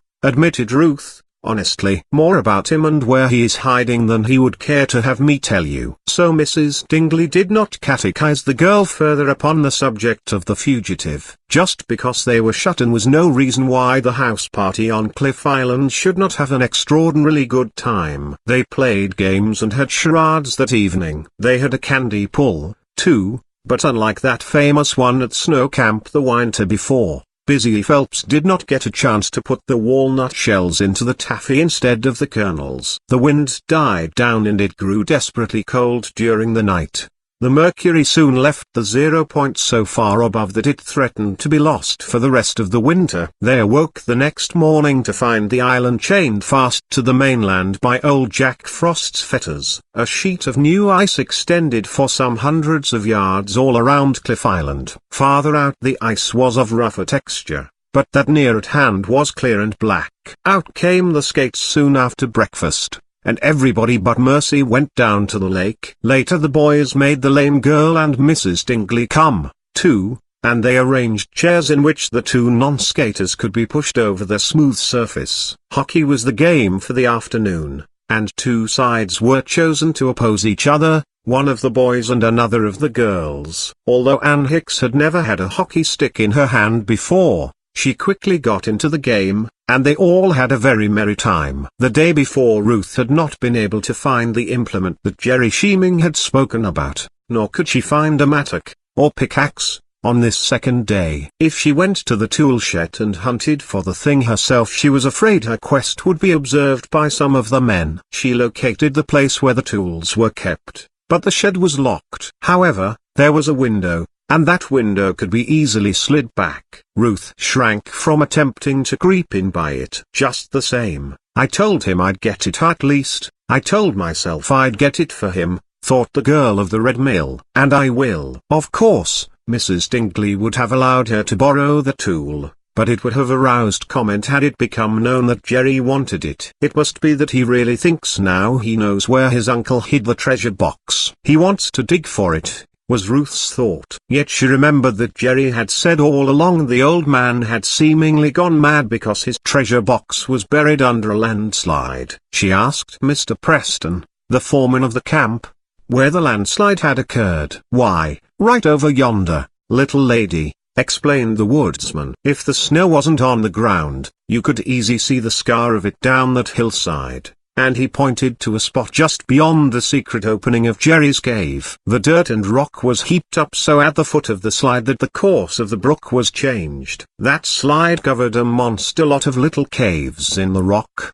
pursued the man. "But I expect there's others of 'em left and that Jerry's hiding out in one now," he added, looking at Ruth with shrewd gaze. Ruth took him no further into her confidence. She felt that she must have somebody to help her, however, and naturally enough she chose Tom. Helen's twin thought a great deal of Ruth Fielding, and was never ashamed of showing this feeling before the other boys. On her side, Ruth felt that Tom Cameron was just about right. Nor was she mistaken in him when she placed her difficulty before the lad. Help her? Of course he would. They agreed to make the raid upon the tool shed that evening when the others were busily filling stockings and trimming the huge Christmas tree set up in the main hall of the hunting lodge. Ruth beckoned to her fellow conspirator and Tom slipped out of the hall by one door while she made the outer air by another. The kitchen girls and the men hired about the camp were all in the big hall watching the fun, or aiding in decorating the lodge. Nobody saw Ruth and Tom. It was a very cold evening. There was a hazy moon and brilliant stars, but they did not think anybody would see their efforts to aid Jerry scheming. Nevertheless, Ruth and Tom were very circumspect. They crept behind the tool shed and looked all about to make sure that nobody was watching. There was no light in the bunkhouse or in the cook's cabin. Although the tool shed was so carefully locked, Ruth knew that the window could be opened. Tom quickly slipped back the sash, and then dived into the dark interior of the place, head first. The moment he was on his feet, however, he drew from his pocket the electric spotlight he had supplied himself with, and flashed the ray about the shed. "Good. Here's either one you want, a pickaxe or mattock," were the words he whispered to Ruth. "Which do you suppose he would like best?" "A mattock is more practical, I believe," said Tom. "Mattocks, they call it. We had a fellow working for us once who called it a mad axe. It has a broad blade and can be used to chop as well as dig." "Never mind giving a lecture on it," laughed Ruth, very softly. "Hand it out." Tom chuckled and did as he was bid. In a minute he was with her and picked up the heavy implement. "I hope they don't come hunting for us," said the girl of the Red Mill, breathlessly. "We must take that risk." "Come on, Ruth. Or do you want me to take it down to the brookside alone?" "I want to go along, too." "Oh, dear. I do hope he will find it." "I have another cracker box full of food for him," said Tom. "I reckon he will be on the lookout for the pick, so he'll find the food, too." After a good deal of climbing, they reached the flat rock by the brookside where Jerry scheming had requested Ruth to leave the mattock. There was no sign of the fugitive about. Ruth did not tell Tom where the mouth of the secret tunnel lay, nor did Tom ask for information. As they hurried back, mounting the ridge that separated the lodge and its outbuildings from the middle of the island, Ruth, looking back, suddenly grabbed Tom's hand.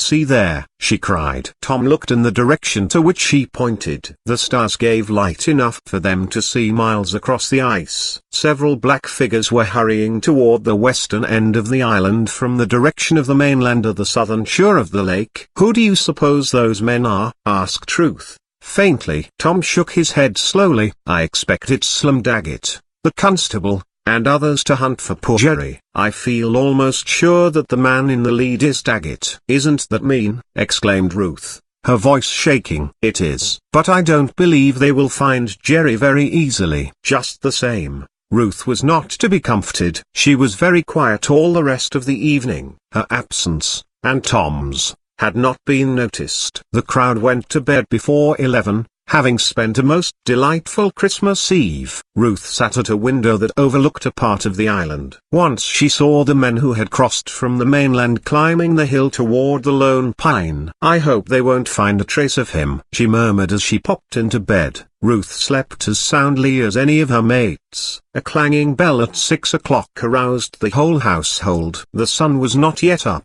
but there was a streak of gold across the eastern sky. It was Christmas morning. Ruth ran again to the west window. A pillar of smoke rose straight from a hollow on the higher part of the island. The searching party was still there. There was no time now to think of Jerry Sheeming and his affairs. The girls raced to see who should dress first. Downstairs there were loads of presents waiting for them, so Belle declared. "Come on," cried Heavy, leading the way. "Ready all? March!" The 9 girls started through the hall and down the broad stairway in single file. Heavy began to cheer and the others chimed in. S.B.A. HH. S.B.A. HH. Sound our battle cry, near and far. S.B.A. All. Briarwood Hall. Sweet Briars, do or die here. This be our battle crier. Briarwood Hall. That's all. So sounding the Sweetbriars challenge, they met the grinning boys at the foot of the flight, before the huge, sparkling tree. "Gee!" exclaimed Tom. "I'm mighty glad I suggested that name for your secret society, Ruth." "Sweetbriars, it just fits you." Chapter 18. Fun on the ice. Of course, the girls had prepared one another's presents long before. Each had been tied in a queer bundle so, in trimming the tree, the nature of the contents could not be guessed. The oddest shaped things hung from the branches of the Christmas tree, and the boys had excelled in making up these surprise packages. Mrs. Dingley handed the presents out, while the boys lifted them down for her. A long, tightly rolled parcel, which looked as though it ought to contain an umbrella, and was marked to Helen from Tom,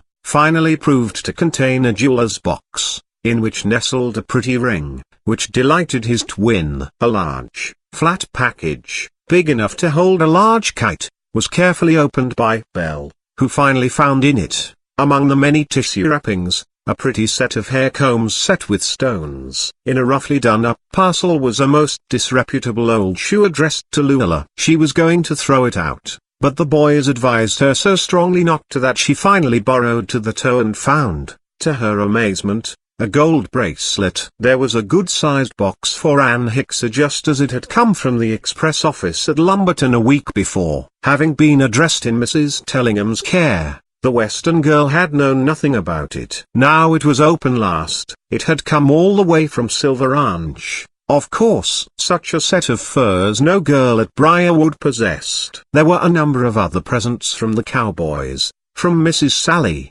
and from Bashful Ike himself. Anne was so pleased and touched that she ran away to hide her tears. There were presents for each of the girls and boys who had been at Bullhide the previous summer. Bill Hicks had forgotten nobody, and, as Mrs. Tellingham had once said, the Runkman certainly was a generous man. No member of the house party was overlooked on this bright Christmas morning. Mercy's presents were as costly and numerous as those of any other girl. Besides, the lame girl had been able to give her mates beautiful little keepsakes that expressed her love for them quite as much as would have articles that cost more money. Her presents to the boys were funny, including a jumping jack on a stick to Isidore, the face of which Mercy had whittled out and painted to look a good deal like the features of that active youth. For 2 hours the young folk revelled in their presents. Then suddenly Heavy smelled the breakfast coffee and she led the charge to the long dining room. They were in the midst of the meal when Mr. Tingley himself arrived, having reached Logwood on the early train and driven across the ice in a sleigh. The Tingley young people met him hilariously. He was a big,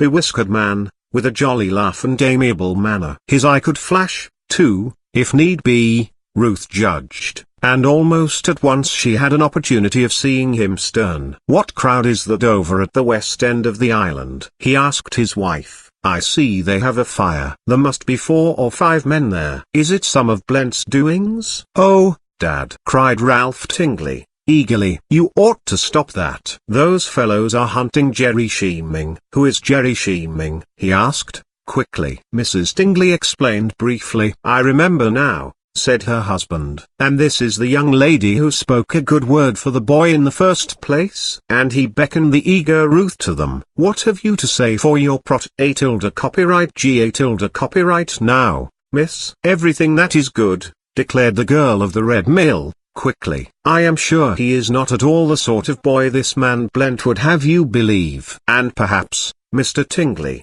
his old uncle may have had some title to a part of this island. That puts me in bad the way," chuckled Mr. Tingley. "Unless Mr. Blent has cheated you, sir," suggested Ruth, hesitatingly. "He's a foxy old fellow. But I believe I have safeguarded myself. This trouble about something being buried on the island, well, I don't know about that. I believe Jerry really has some idea now where his uncle put the box. Even if the old hunter was crazy, he might have had some valuables. And surely Jerry has a better right to the box than Blent," Ruth said, indignantly. "I'll see about that. Just as soon as I have had breakfast, I'll take Preston and go over and interview this gang of Blent's henchmen. I am not at all sure that he has any right to hunt the boy down, warrant or no warrant." That was when he looked grim and his eyes flashed. Ruth felt that her friend's father was just the man to give Jerry Sheeming a fair deal if he had the chance. When the boys proposed getting out the 2 ice boats and giving the girls a sail,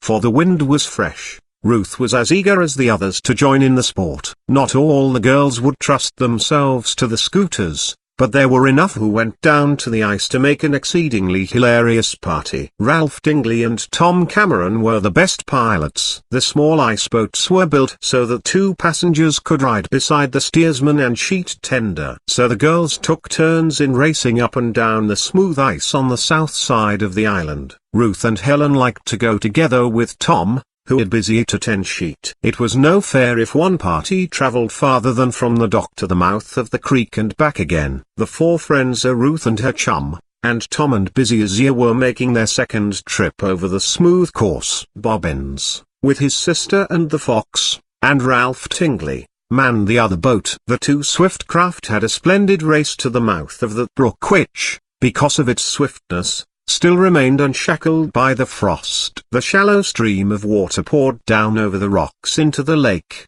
but there was only a small open place at the point where the brook emptied into its waters into the larger and more placid body. When the 2 ice boats swung about, the one Bobbins manned got away at once and swiftly passed down the lake. The sheet fouled in Tom's boat. Busy had to drop the sail and the boat was brought to a halt. "There are Mr. Tingley and Preston going over to talk to the constable and his crowd," remarked Isidore. "See yonder. I hope he sends those men off the island." "I don't see what right they have here, anyway," Helen exclaimed. "If only Jerry knows enough to keep undercover while they are here," said Tom, looking meaningly at Ruth. They both wondered if the fugitive had ventured out of his cave to find the mattock and box of food they had left for him the evening before. The craft was underway again in a minute or two, and they swept down the course in the wake of the other boat. Suddenly the sharp crack of a rifle echoed across the island. Helen screamed. Ruth risked the boom and sat up to look behind. "There's a fight," yelled Busy. "I believe they're after Jerry." They saw Mr. Tingley and Preston hastening their steps toward the brook. As the ice boat swept out farther from the shore, the 4 friends aboard her could see several men running in the same direction. One bore a smoking gun in his hand. "Right towards that rock, Ruthie," gasped Tom, venturing a glance behind him. "What rock do you mean?" demanded his sister. "The rock where you folks found me the other day. It's near the opening to Jerry's cave." "I see them." "Where?" "Boom!" yelled Tom, and shifted his helm. The great sail went slowly over. The ice boat swooped around like a great bird skimming the ice. Then, in a minute, it was headed back up the lake toward the scene of the trouble. Another rifle shot echoed across the ice. Chapter 19, Blent is Master. Ruth was truly frightened, and so was her chum. Could it be possible that those rough men dared fire their guns at Jerry Sheeming? Or was the poor boy foolish enough to try to frighten his pursuers off with the weapons which Ruth very well knew he had in the cave with him? "Oh, I'm glad Mr. Tingley is here today," cried Busy. "He'll give that lum daggit what's coming to him, that's what he'll do." "Help so," agreed Tom, grimly. The latter brought the ice boat into the wind near the shore, and Isidore dropped the sail again. They all tumbled out and ran up the bank. A little climb brought them to the plateau where they could see all that was going on near the rock on which Ruth and Tom had left the mattock the evening before. Daggett had 4 men with him, all rough-looking fellows, and armed with rifles. Jerry Sheeming was standing half-leg deep in the running stream, his hands over his head, and the men were holding him under the muzzles of their guns. "Why, it beats the wild and woolly," gasped Tom Cameron. "Silver Ranch and Bullhide weren't as bad as this." "The scoundrels! Come out o' that brook, Jerry, or it'll be the wuss for ye," Daggett drawled, standing on the flat rock and grinning at his captive. "What do you want of me?" demanded the fugitive, sullenly. "You know well enough." "Oh, I got a warrant for ye." "All right. Everything's all right and proper. Ye know Ruth Blent don't make no mistakes. He's got ye." "And here he comes now," ejaculated another of the rough men, looking toward the east end of the island. The 4 hurrying young folk looked back. Driving hastily from the lodge, and behind Mr. Tingley and Preston, came a heavy sleigh drawn by a pair of horses. Rufus Blent and a driver were in it. But Mr. Tingley approached first, and it was plain by a single glance at his face that he was angry. "What's all this shooting about?" he demanded. "Don't you men know that Cliff Island is private property? You are trespassing upon it." "Oh, I guess we're within our rights, boss," said Daggett, laughing. "I'm the constable, and these here are helpers o' mine. We was after a bird, and we got him." "A warrant from a justice of the peace does not allow you to go out with guns and rifles and shoot over private property," declared Mr. Tingley, angrily. "Be off with you and don't you dare come to this island again without permission." "Hold on, yelled Rufus Blent, leaping from the sleigh with more agility than one would have given him credit for. "You air overstepping the line, Mr. Tingley. That officer's in the right." "No, he's not in the right. He'd never be in the right hunting a boy with an armed posse." "I should think you and these other men would be ashamed of yourselves." "You look out, Mr. Tingley," warned Blent, hotly. "You're a stranger in these parts. You try to balk me and you'll be sorry." "Why?" demanded the city man, quite as angrily. "Are you the law and the prophets here, Mr. Blent?" "I know my rights. And if you want to live in peace here, keep out o' my way," snarled the real estate man. "You old scoundrel!" exclaimed Mr. Tingley, stepping swiftly toward him. "Get off Cliff Island and get off quick. I'd spend $1,000 to get a penny's worth of damages from you. I'll sue you in the civil courts for trespass if you don't go, and go quick. Don't think I went blindly into the transaction that gave me title to this island. I know all about your withholding the right to treasure trove, and all that. But it doesn't give you the right to trespass here. Get out to and take your gang with you, or I'll have suit begun against you at once." Old Blent was troubled, but he had one good hold and he knew it. He shouted to Daggett, "Serve that warrant, Lum, and come along. Bring that young rascal." "I'll fix him." "Let me read that warrant," exclaimed Mr. Tingley, suddenly. "No, ye don't," yelled Blent. "Don't let him take it into his hand. Read it aloud to him.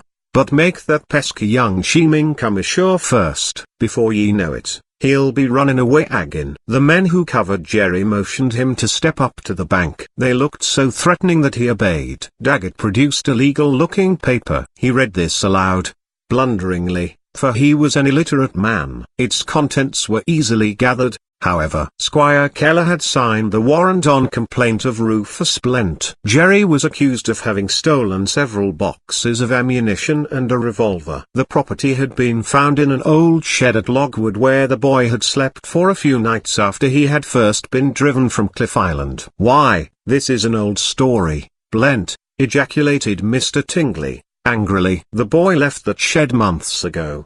He came directly to the island, when I hired him, from the neighborhood of Lumberton, and Preston assures me he hasn't been to Logwood since arriving." "You can tell all that in court," snarled Blent, waving his hand. "If he's got witnesses to clear him, I guess they'll be given a chance to testify." "You're a villain," declared the city man. "Let me tell you something, Mr. Tingley. There's a law to punish coon folks out o' their names." "I know the law, and don't you forget it." "Come here, you, Jerry Sheeming. Get in this sleigh. And you, too, You other fellas can come back to Logwood and I'll pay ye as I agreed. Ruth had, meanwhile, met Jerry when he came ashore. She seized his hand and, almost in tears, told him how sorry she was he was captured.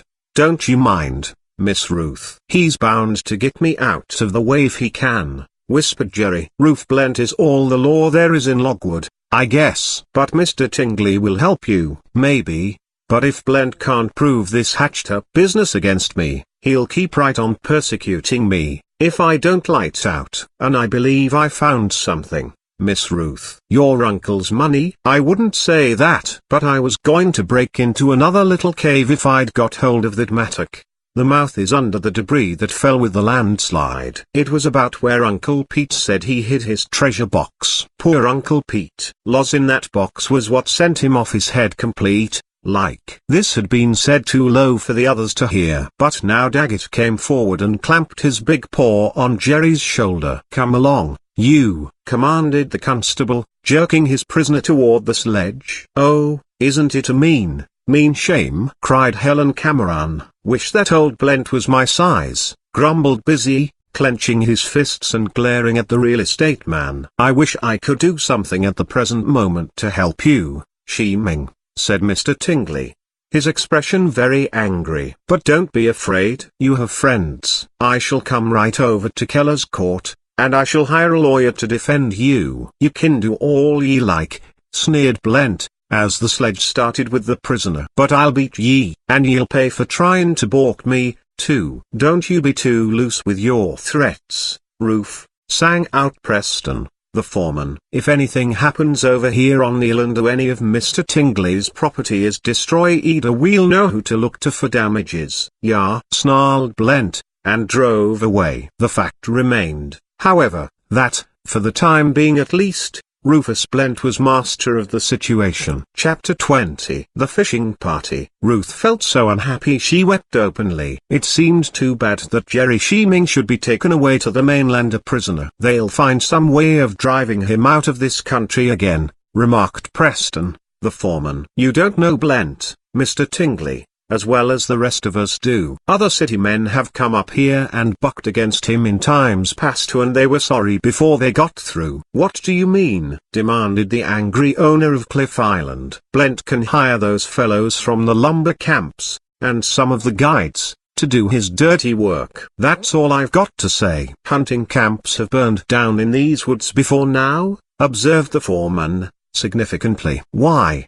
The scoundrel sold me this island himself. And he's sold other outsiders campsites. But they have had to leave if they angered Blent. He is a dangerous man." "Then, well, things just happen," returned Preston, shaking his head. "I'd keep watch if I were you." "I will. I'll hire guards, sir, and arm 'em, if need be," declared Mr. Tingley, emphatically. "But take it from me, I am going to see that boy Jerry is treated right in these backwoods courts." "That's the way I feel about it." Ruth was glad to hear him say this. As she had decided when she first saw him, Mr. Tingley could be very firm if he wished to be. At once he went back to the house, had a team hitched to a sleigh, and drove over to the mainland so as to be sure that Blent did not get ahead of him and have court convened before the proper hour. The day was spoiled for Ruth and for some of the other young folk who had taken such a deep interest in Jerry. The boy had been caught because he tried to get the mattock Ruth and Tom had put out for him. Ruth wished now that she and Tom had not gone down to the brook. There was too much going on at Cliff Island for even Ruth to mope along. Mr. Tingley came back at dark and said he had succeeded in getting Jerry's case put over until a lawyer could familiarize himself with the details. Meanwhile Keller,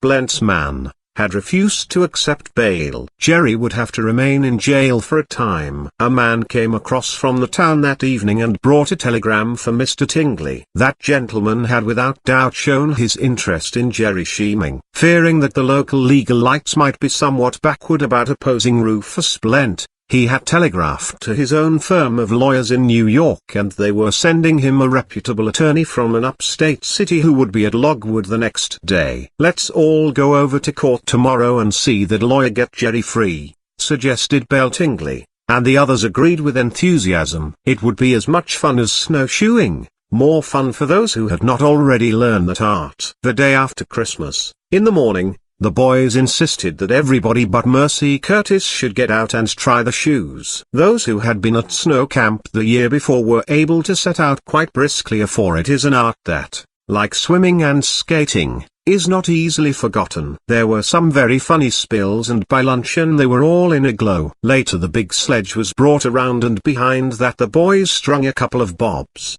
The horses drew them down to the ice, and there it was easy for the team to pull the whole crowd across to Lockwood. The town seemed to have turned out to meet the party from Cliff Island. Ruth and her friends noted the fact that many of the half-grown boys and young men of those of the rougher class seemed greatly amused by the appearance of the city folk. "But what can you expect from a lot of rubes?" demanded Tom, rather angrily. See 'em snickering and grinning? What do ye suppose is the matter with them? "Whatever the joke is, it's on us and we don't know it," remarked Heavy, who was easily angered by ridicule, too. "There, Mr. Tingley has gone off with the lawyer. I guess we'll know what it's all about pretty soon." And that was true. Sure enough, it came out that there would be no case to try. Justice Keller announced that the accusation against Jerry Sheeming had been withdrawn. Mr. Blent had considered Mr. Tingley's plea for mercy, the old fox said, and there was nothing the justice could do but to turn the prisoner loose.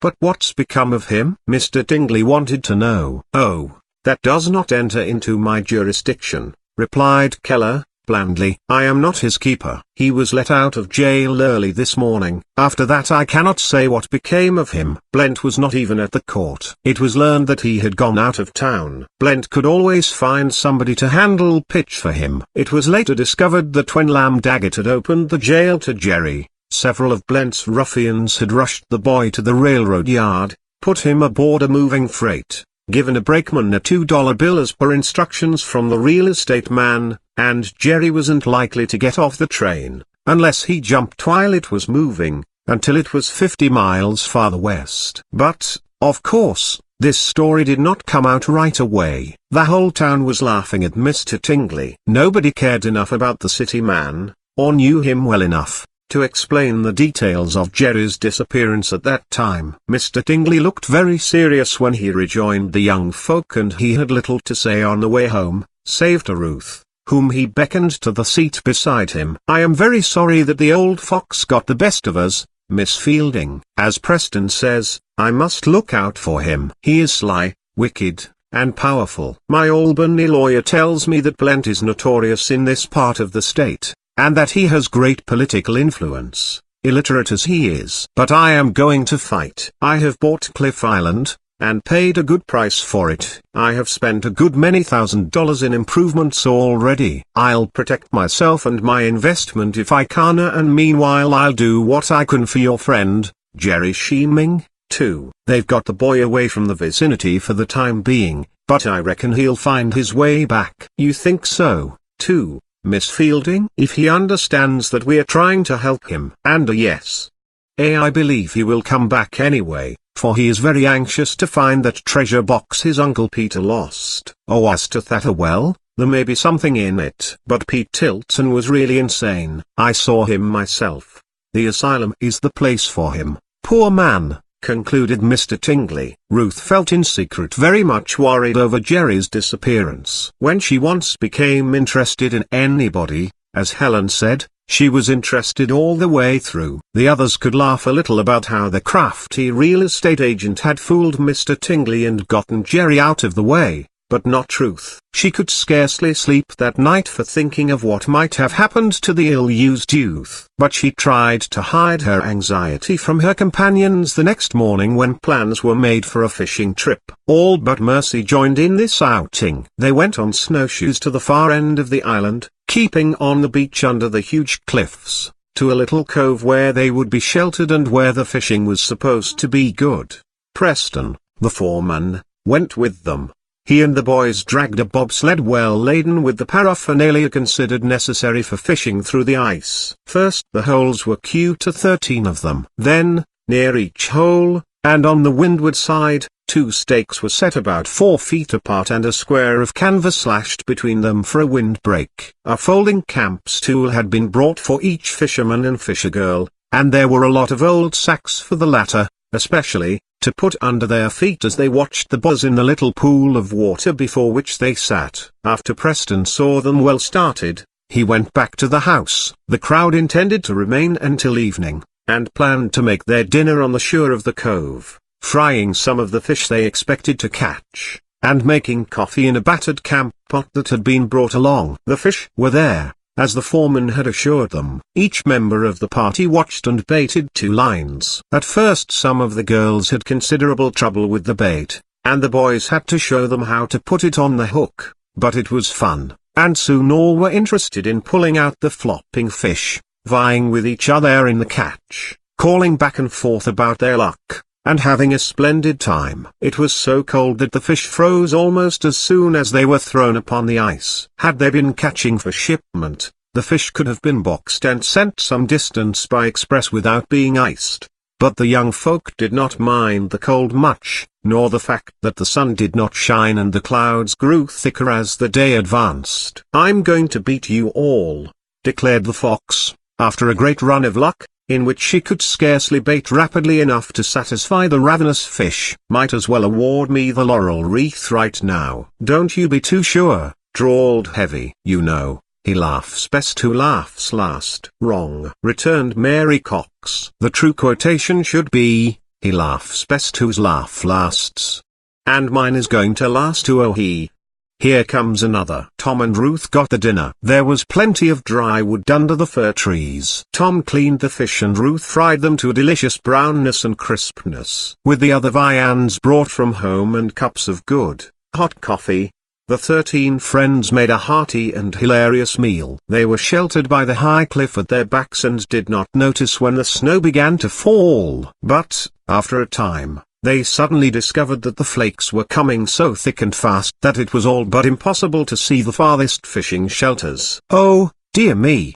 We don't want to go back yet," wailed the fox. "And we were catching them so fast." Do let's wait a while longer." "Not much fun if it keeps on snowing this way," objected Bobbins. "Don't begin croaking, little boy," advised his sister. "A few flakes of snow won't hurt us." Nevertheless, the storm did not hold up. It was more than a flurry, and some of the others, as well as Bob Steele, began to feel anxious. Chapter 21. Jerry's Cave. For a while they tried to shelter themselves with the canvas, and shouted back and forth through the falling snow that they were having a scrumptious time. But some of the girls, as Isidore said, began to weaken. "We don't want to be lost in the snow as we were the time we went for balsam at Snow Camp," said Helen. "How can you get lost with us fellows along?" demanded Busy, in vast disgust. "Can't a boy be lost?" demanded Ann Hicks, laughing. "Not on your life," declared the irrepressible Isidore. But just then Madge Steele got up and declared she had had enough. "This hole in the ice is filling up with snow. We'll lose the fish we've already caught if we don't look out. Come on, Bobby, and get mine." So it was agreed to cut the fishing short for that day, although the fox declared she could have beaten them all in another hour. However, they had a great load of the frozen fish, besides what they had eaten for dinner. There were at least 100 handsome fellows, and the boys had strung each fisher's catch on a birch twig which they had cut and trimmed while coming down to the lake that morning. Tom and Ruth, left at the campfire to clean up after the midday meal, were shouting for them to come in. The girls left the boys to wind up the fishlines and strike camp, as Ralph called, taking down the pieces of canvas, and all hustled for the shore. They crowded around the fire, threw on more fuel, danced to get their feet warm, and called to the boys to hurry. The 5 boys had their hands full in retrieving all the chairs, and canvas sheet, and fish lines, and sacks. When they got them all in and packed upon the bobsled for transportation, the snow was a foot deep on the ice, and it was snowing so fast that one could not see 10 feet into the swirling heart of the storm. "I declare, it looks as though we were in a mess, with all this snow," complained Tom Cameron. "And with all these girls," growled Ralph Tingley. "Wish we'd started an hour ago." "I don't know about starting at all," observed Bobbins. "Don't you see that the girls will give out before we're halfway there? We can't use snowshoes with the snow coming down like this. They clog too fast." "Oh, They'll have to wade the same as we do, said Isidore. Yeah, wade. And us pulling this sled, too? I wish Preston had stayed with us. Don't you, Ralph? Asked his brother. Hush. Don't let the girls hear you, was the whispered reply. Already the girls were comparing notes in a group around the fire. Now Madge turned and shouted for them.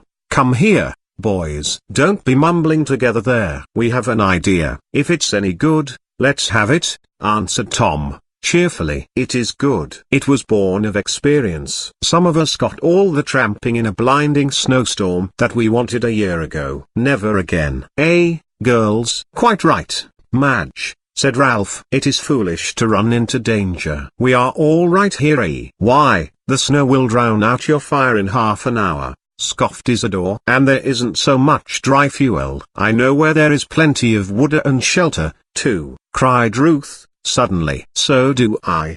At the lodge, scoffed Belle. Number nearby. Tom and I were just talking about it. Up that ravine yonder is the place where I fell over the cliff. And Jerry's cave is right there, one end of it. A cave, ejaculated Helen. That would be bully. If only we could have a good fire and get dry and warm again, quoth Luella, her teeth already chattering. I believe that would be best, admitted Madge Steele. We never could get back to the lodge through this snow. The shore is so rough. We can travel on the ice, ventured Ann Hicks, doubtfully. And get turned around, put in Tom. Easiest thing in the world to get lost out there on the ice without a compass and in such a whirlwind of snow. Ruth's right. Let's try to find the cave. I'm game, exclaimed Heavy. Why, with all this fish we could live a week in a cave. It would be bully. Charming is the better word, Miss Stone, suggested the fox. Don't correct me when I'm on a vacation, exclaimed the plump girl. I won't stand for it, I. Just then she slipped and sat down hard and they all laughed. Lucky you weren't on the ice. You'd gone right through that time,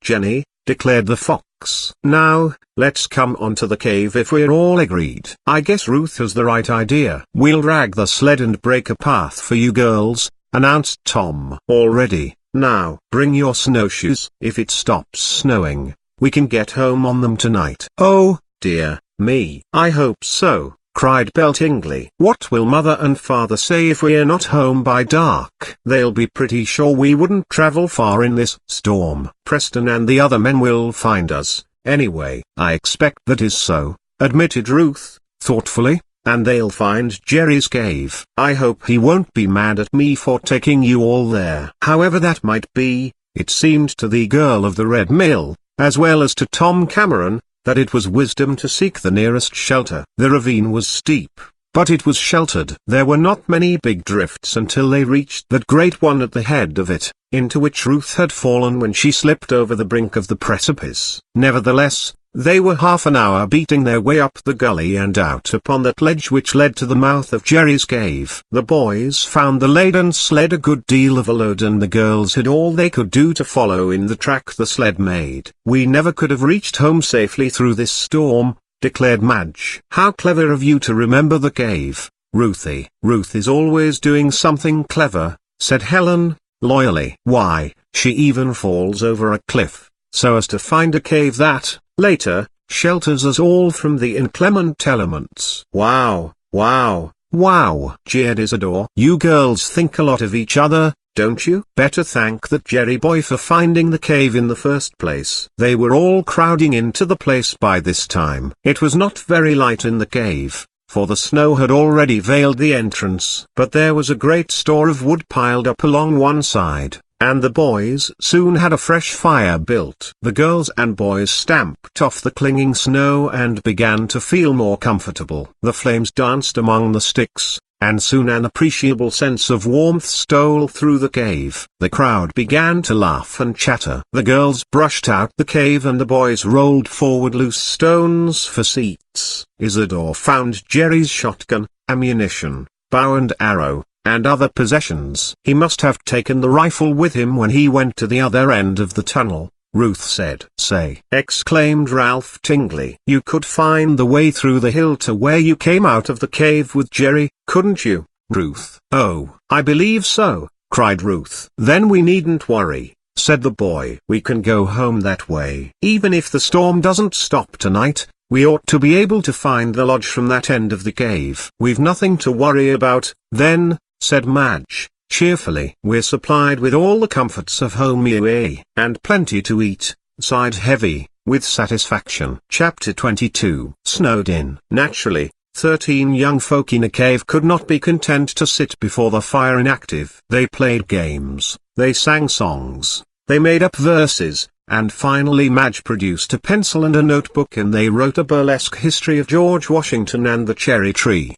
The first author wrote a page of the history and 2 lines on the second page. Then the second read those last 2 lines and went on with the story, leaving another 2 lines at the top of the next page, and so on. It was a wonderful piece of literary work when it was finished, and Madge kept it to read to the S.B.s when they got back to Briarwood Hall. "For, of course," she said, "we're not going to be forever shut up in this cave. I don't want to turn into a caveman nor yet a cave woman." "See if the snow has stopped, that's a good boy, Tommy," urged Helen. "Of course it hasn't. Don't you see how dark it is, sis?" returned Win. But he started toward the mouth of the cavern. Just then Bob looked at his watch in the firelight, and exclaimed, "No wonder it seems darker. Do you know it's 4:30 right now?" "Wow!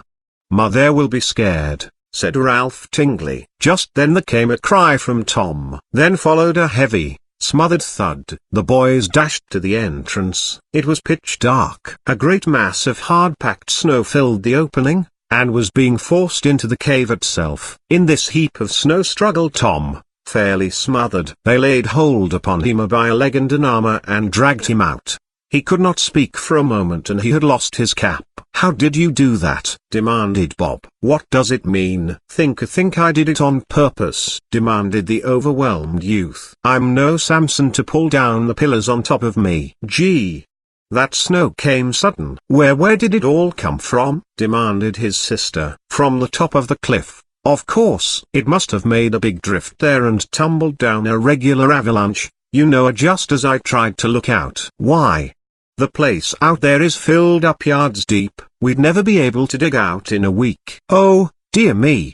What shall we do?" groaned Belle, who was beginning to get nervous. "Have supper," suggested Heavy, calmly. "No matter what we have to face, we can do it better after eating." They laughed, but took her advice. Nobody failed to produce an appetite at the proper time. "Dear me," exclaimed Belle. "If only Mother knew we were safe, I'd be content to stay all night." "It's fun." "And if we had some salt," complained Luella. "I don't like fish without salt, or not much." "You're a fine female Robinson Crusoe," laughed Tom. "This is real roughing it.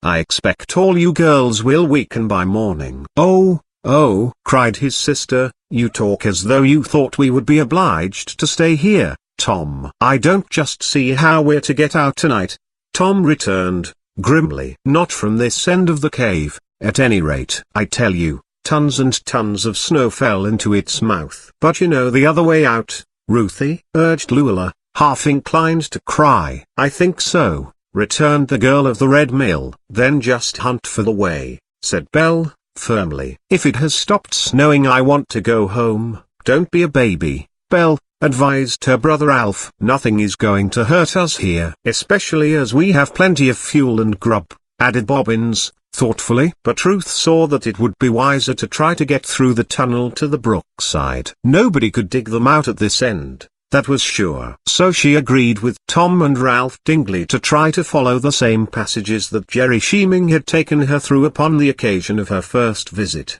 "How shall we find our way, though, if it's dark?" questioned Ralph, suddenly. "I can't see in the dark." "Neither can the rest of us, I guess," said Tom.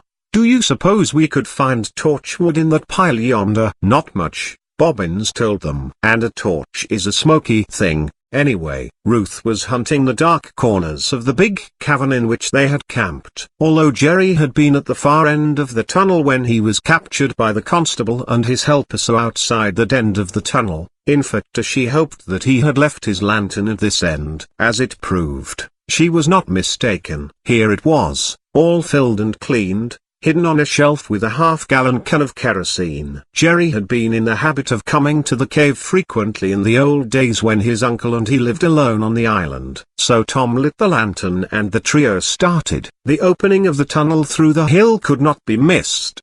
But farther along Ruth had a dim recollection of passing cross galleries and passages. Should she know the direct tunnel then? She put that anxiety aside for the present. At first it was all plain traveling, and Tom with the lantern went ahead to illuminate the path. They came out into one of the narrow open cuts, but there was little snow in it. However, a flake or two floated down to them, and they knew that the storm still continued to rage. The moaning of the wind in the treetops far up on the hill reached their ears. "Some storm, this," observed Tom. "I should say it was." "You don't suppose the folks will be foolish enough to start out hunting for us till it's over, do you?" Ralph asked, anxiously. "They would better not. We're safe. They ought to know that. Preston will tell them about the caves in this end of the island and they ought to know we'd find one of 'em. It's a wild spot, just the same," remarked Ralph. "And I suppose Mother will be worried." "Ruth isn't afraid nor Helen nor the other girls,"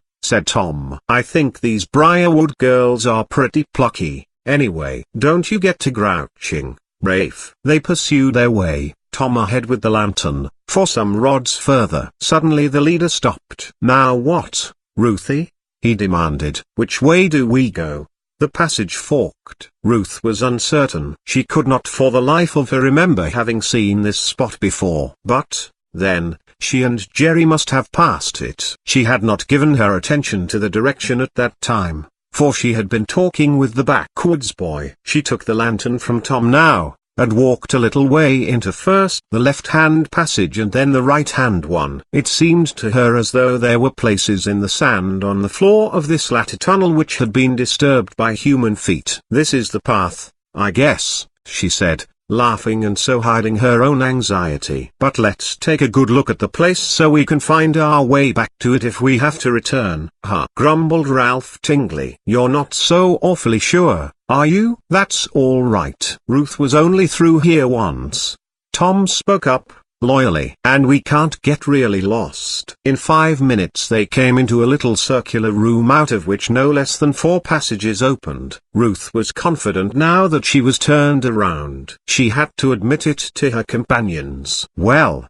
what do you know about that?" cried Ralph. "I thought you said you could find the way." "I guess I can," said Ruth, cheerfully. "But we'll have to try each one of these openings. I can't be sure which is the right one." Ralph sniffed, but Tom was unshaken in his confidence in his girlfriend. "Let me have the lantern, Tom, and you boys stay here," Ruth said, quickly. "I'll try them myself." "Say, don't you get lost," cried Tom. "And don't you leave us long in the dark," complained Ralph. "I don't believe we ought to let her take that lantern, Tom, away." "Or, stop croaking," commanded young Cameron. "You're worse than any girl yourself, Tingley." Ruth hated to hear them quarrel, but she would not give up and admit that she was beaten. She took the lantern and ventured into the first tunnel. Her carriage was firmer than her mind, and before she had gone a dozen steps she was nervously sobbing, but smothered the sounds with her handkerchief. Chapter 23. A Blow for Liberty. Ruth was a healthy girl and particularly free from nerves,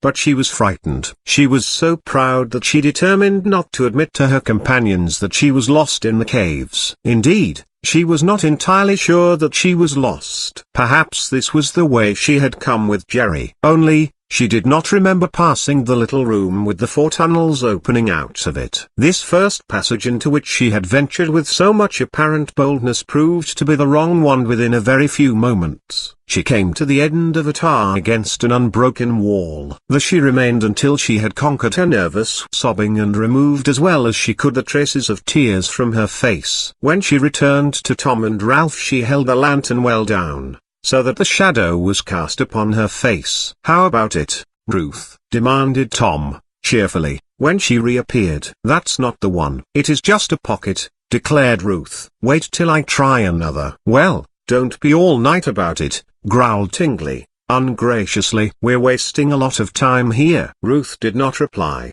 but took the next tunnel. She followed this for even a shorter distance before finding it closed. "Only 2 more. That's all right," exclaimed Tom. "Narrows the choice down, and we'll be surer of hitting the right and Ruthie." She knew that he was talking thus to keep her courage up. Dear old Tom.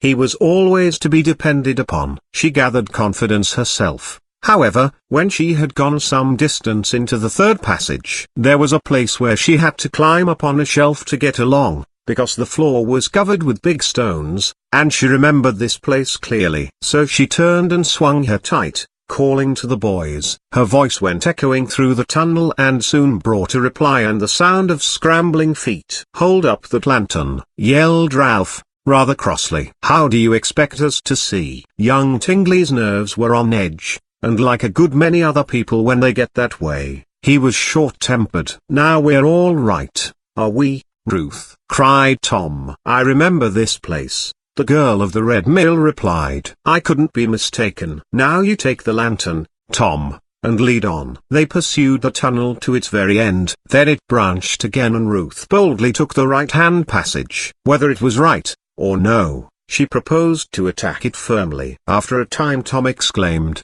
"Hello, Ruthie.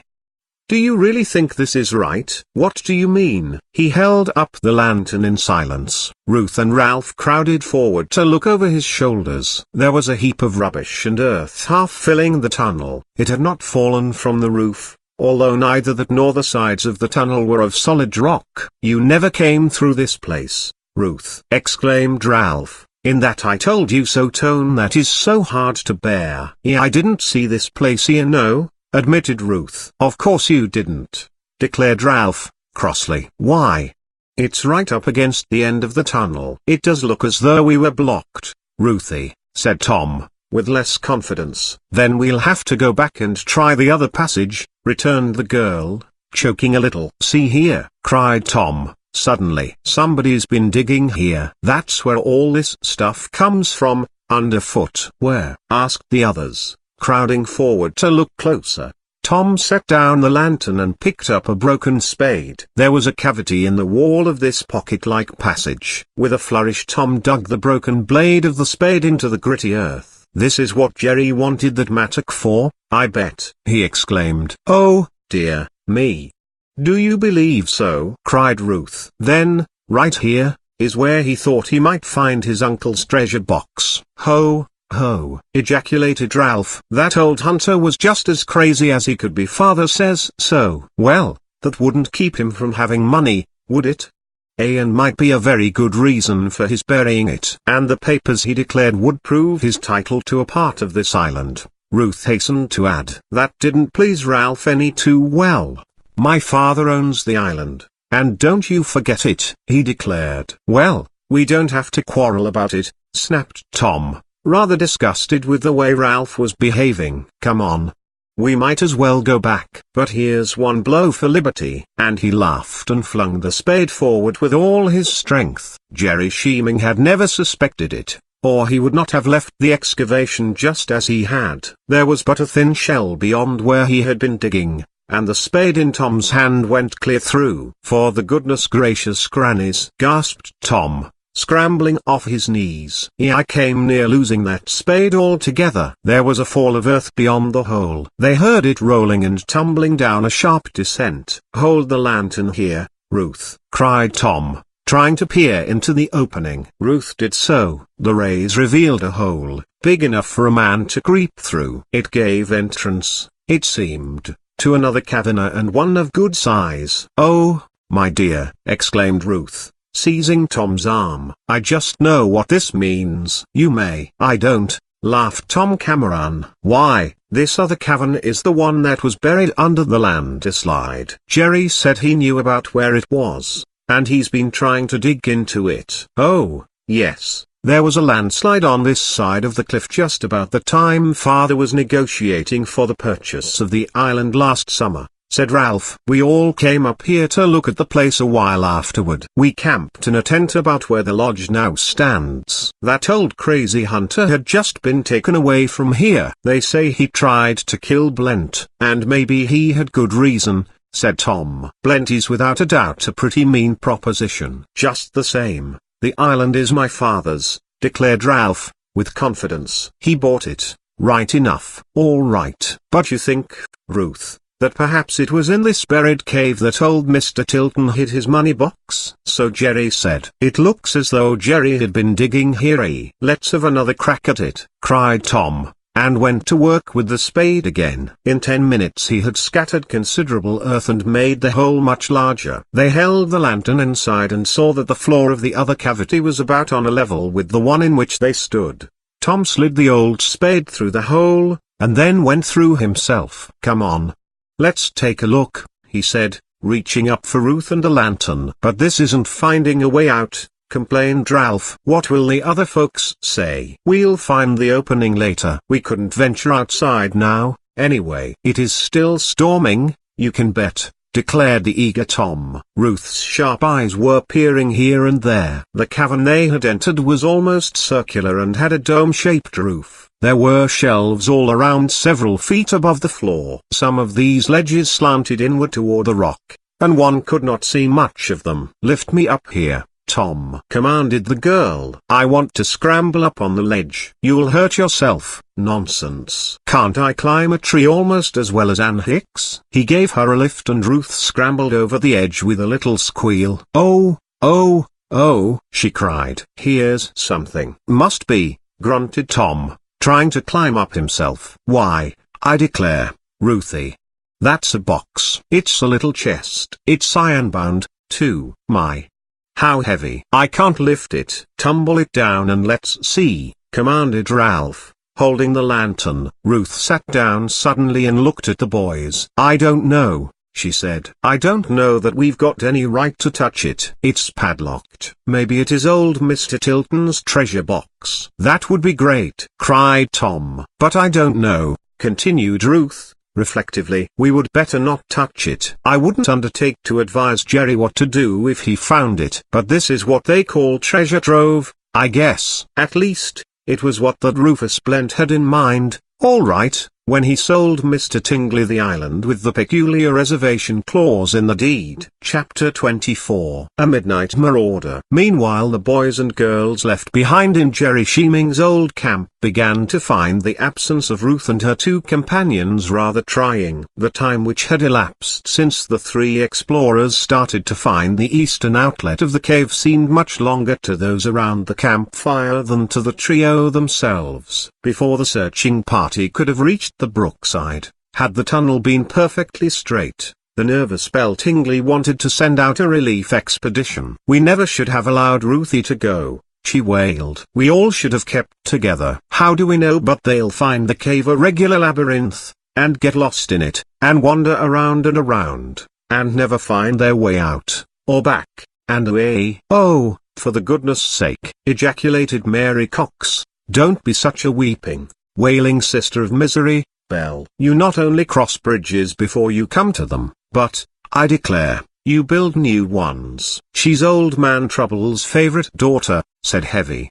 "Didn't you know that?" "Now, Miss Fussbudget, stop croaking." "Nothing's going to happen to Ruthie." "Not with Tom on hand, you can wager," added Helen, with every confidence in her twin brother. But at last the watches of the party could not be doubted. 2 hours had crept by and it was getting very late in the evening. Some of the party were, as Anne said, yawning their heads off. Lulu and Heavy had camped down upon the old buffalo row before the fire and were already more than half asleep. "I do wish they'd come back," muttered Bob Steele to Isidore Phelps. "We can't tell in here whether the storm has stopped or not. I don't just fancy staying in this cave all night if there's any possible chance of getting to Mr. Tingley's house. Don't know what can be keeping those folks. I believe I could have crept on my hands and knees through the whole hill, and back again, before this time," returned Busy, in a very sleepy voice. "Now, you can talk as you please," said Ann Hicks,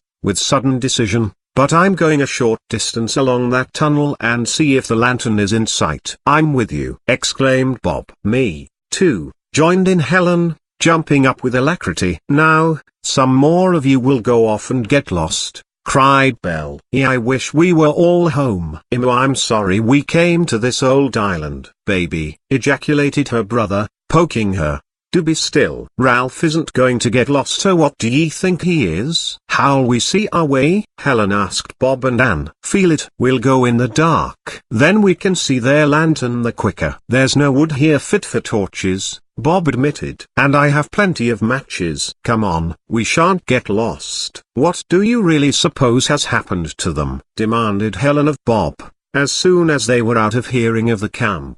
Give it up. Something extraordinary, that's positive, declared the big fellow.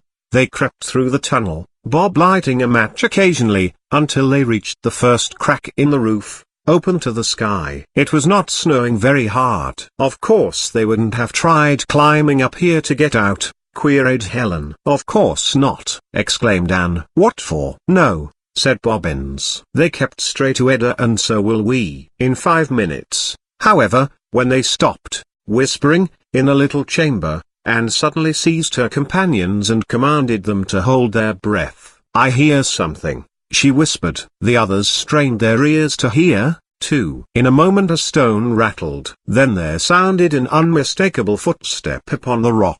Somebody was approaching. They're coming back? Asked Helen, doubtfully. Hush, commanded Ann again. Whoever it is, he has no light. It can't be Ruth. Much heavier boots than those the girl of the red mill wore now rattled over the loose stones. Ann pulled the other two down beside her where she crouched in the corner. Wait, she breathed. Can it be some wild animal? Asked Helen. With boots on? I bet, scoffed Bob. It was pitch dark. The three crouching together in the corner of the little chamber were not likely to attract the attention of this marauder, if all went well. But their hearts beat fast as the rustle of the approaching footsteps grew louder. There loomed up a man's figure. It looked too big to be either Tom or Ralph, and it passed on with an assured step. He needed no lamp to find a path that seemed well known. Woa-to-a. Hush, Helen, commanded Ann. But he's going right to the cave here, and he carried a gun. I didn't see the gun, whispered Ann. I did, agreed Bob, squeezing Helen's arm. It was a rifle. Do you suppose there is any danger? It couldn't be anybody hunting us. Do you suppose? Queried Helen, in a shaken voice. Anybody from the house, Preston, exclaimed Ann. How would he know the way to get into this tunnel? Returned Bob. Come on. Let's spy on him. I'm worried now about Tom and the others. You don't suppose anything has happened to Ruthie? Whispered Helen. Oh. You don't believe that? Bobbins? Come on, grunted the big fellow, and took the advance. They were careful of their own footsteps over the loose stones. The person ahead acted as though he had an idea he was alone. Nor did they overtake him until they had passed the open crack in the roof of the tunnel. Somebody laughed in the cavern, then the girls all shouted.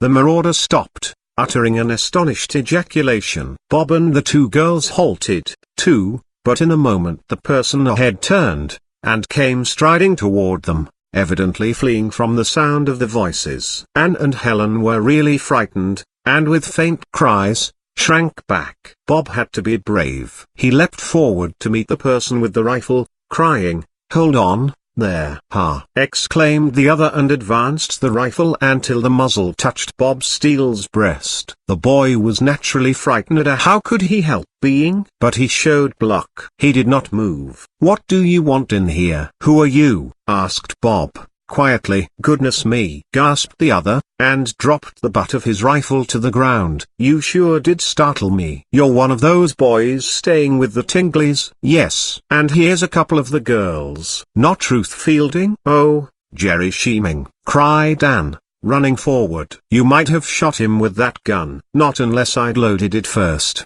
replied Jerry, with a quiet chuckle. "But you folks scared me quite as much as I did you. Why, it's Miss Hicks and Miss Cameron." "Where is Ruth?" demanded Ann, anxiously. "And Tom?" joined in Helen. "And how did you get back here to Cliff Island?" asked Bob. "We understood that you'd been railroaded out of the country." "Hold on.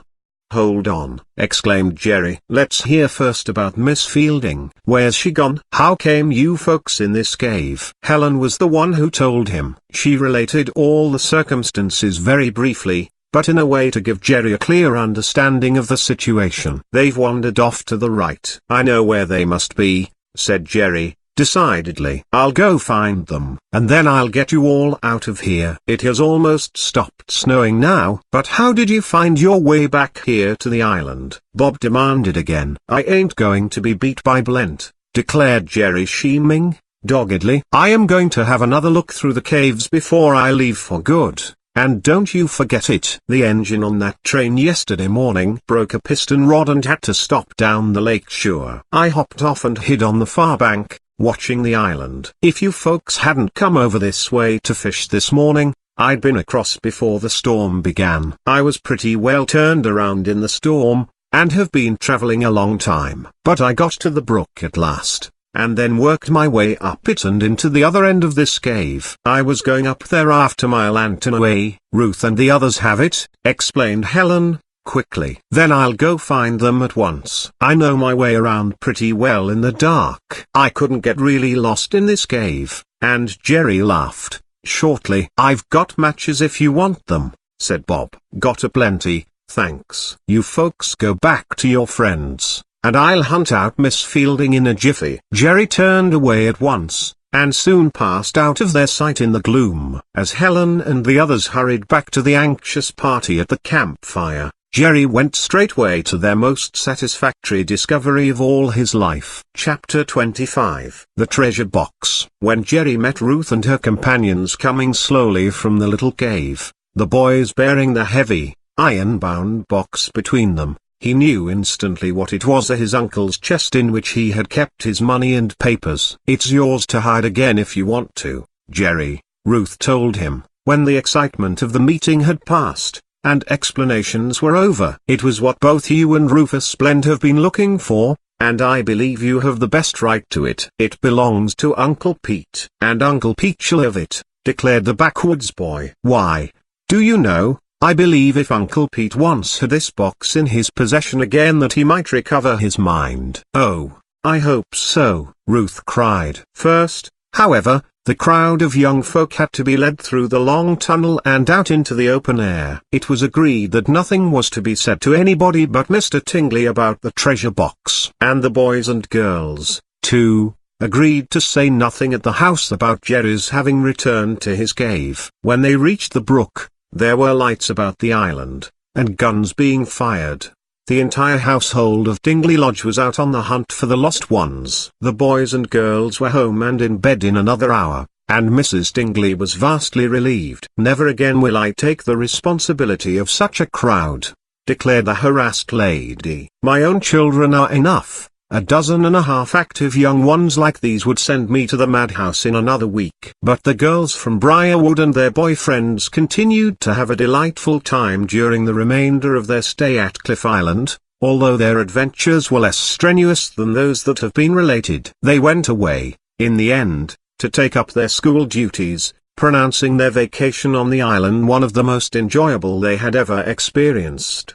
"Something to keep up our hearts for the rest of the school year," declared Heavy. "And you'll like us better, too, when we're gone, Mrs. Tingley. We'll even the fox here have a good side to our characters." Even Ann Hicks went back to Briarwood with pleasant expectations. She had learned to understand her mates better during this holiday, and all the girls at Briarwood were prepared to welcome the Western girl now with more kindness than before. We may believe that Ruth and her girlfriends were all busy and happy during the next half year at Briarwood, and we may meet them again in the midst of their work and fun in the next volume of the series, entitled Ruth Fielding at Sunrise Farm, or What Became of the Rabiaftons. Ruth Fielding, however, did not leave Cliff Island before being assured that the affairs of Jerry Sheeming and his uncle would be set right. As it chanced, the very day the crowd had gone fishing, Mr. Tingley had received a letter from the head doctor of the hospital,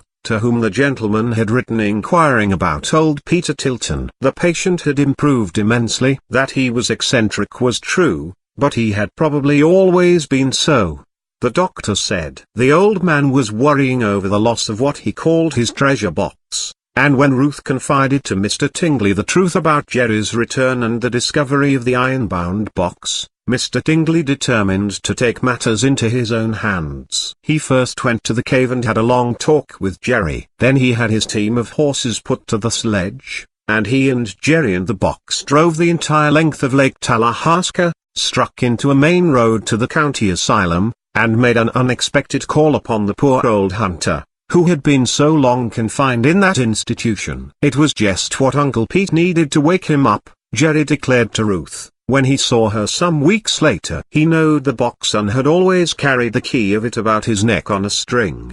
They didn't know what it was at the asylum, but they let him keep the key. And when he opened it, sure enough there was lots of papers and a couple of bags of money. I don't know how much, but Mr. Tingley got Uncle Pete to trust a bank with the money, and it'll be mine someday. Uncle Pete's going to pay my way through school with some of it, he says. But the title to the island? Demanded the excited girl of the Red Mill. How did that come out? Did your uncle have any deed to it? What did that mean, old Rufus Splint? Just you hold your horses, Miss Ruth, laughed Jerry. I'm coming to that. But you are coming to it awfully slow, Jerry, complained the eager girl.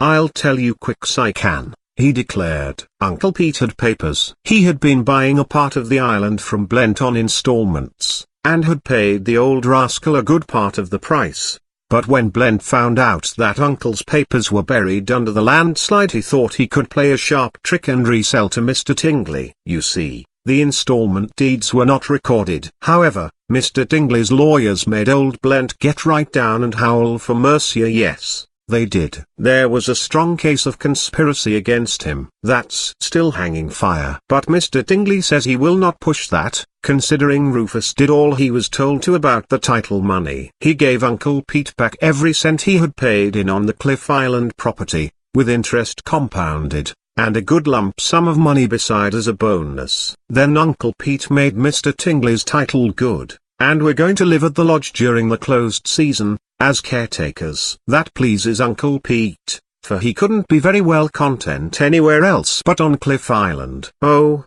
Jerry, I am so glad it has come out all right for you, cried the girl of the Red Mill. And so will all the other girls be when I tell them. And Uncle Jabez and Aunt Elvira, for they are interested in your welfare, too. You're mighty kind, Miss Ruth, said the backwoods boy, bashfully. I'm thinking I've got a lot more to thank you for than I ever can express right proper. Oh, no. No more to me than to other folks, cried Ruth Fielding, earnestly, for it had always been her natural instinct to help people, and she did not wish to be thanked for it. That being the case, neither Jerry nor the writer must say anything more about the matter. The end. Thank you for listening Free Audiobooks channel. If you like the audiobook, please do not forget to click like and subscribe buttons.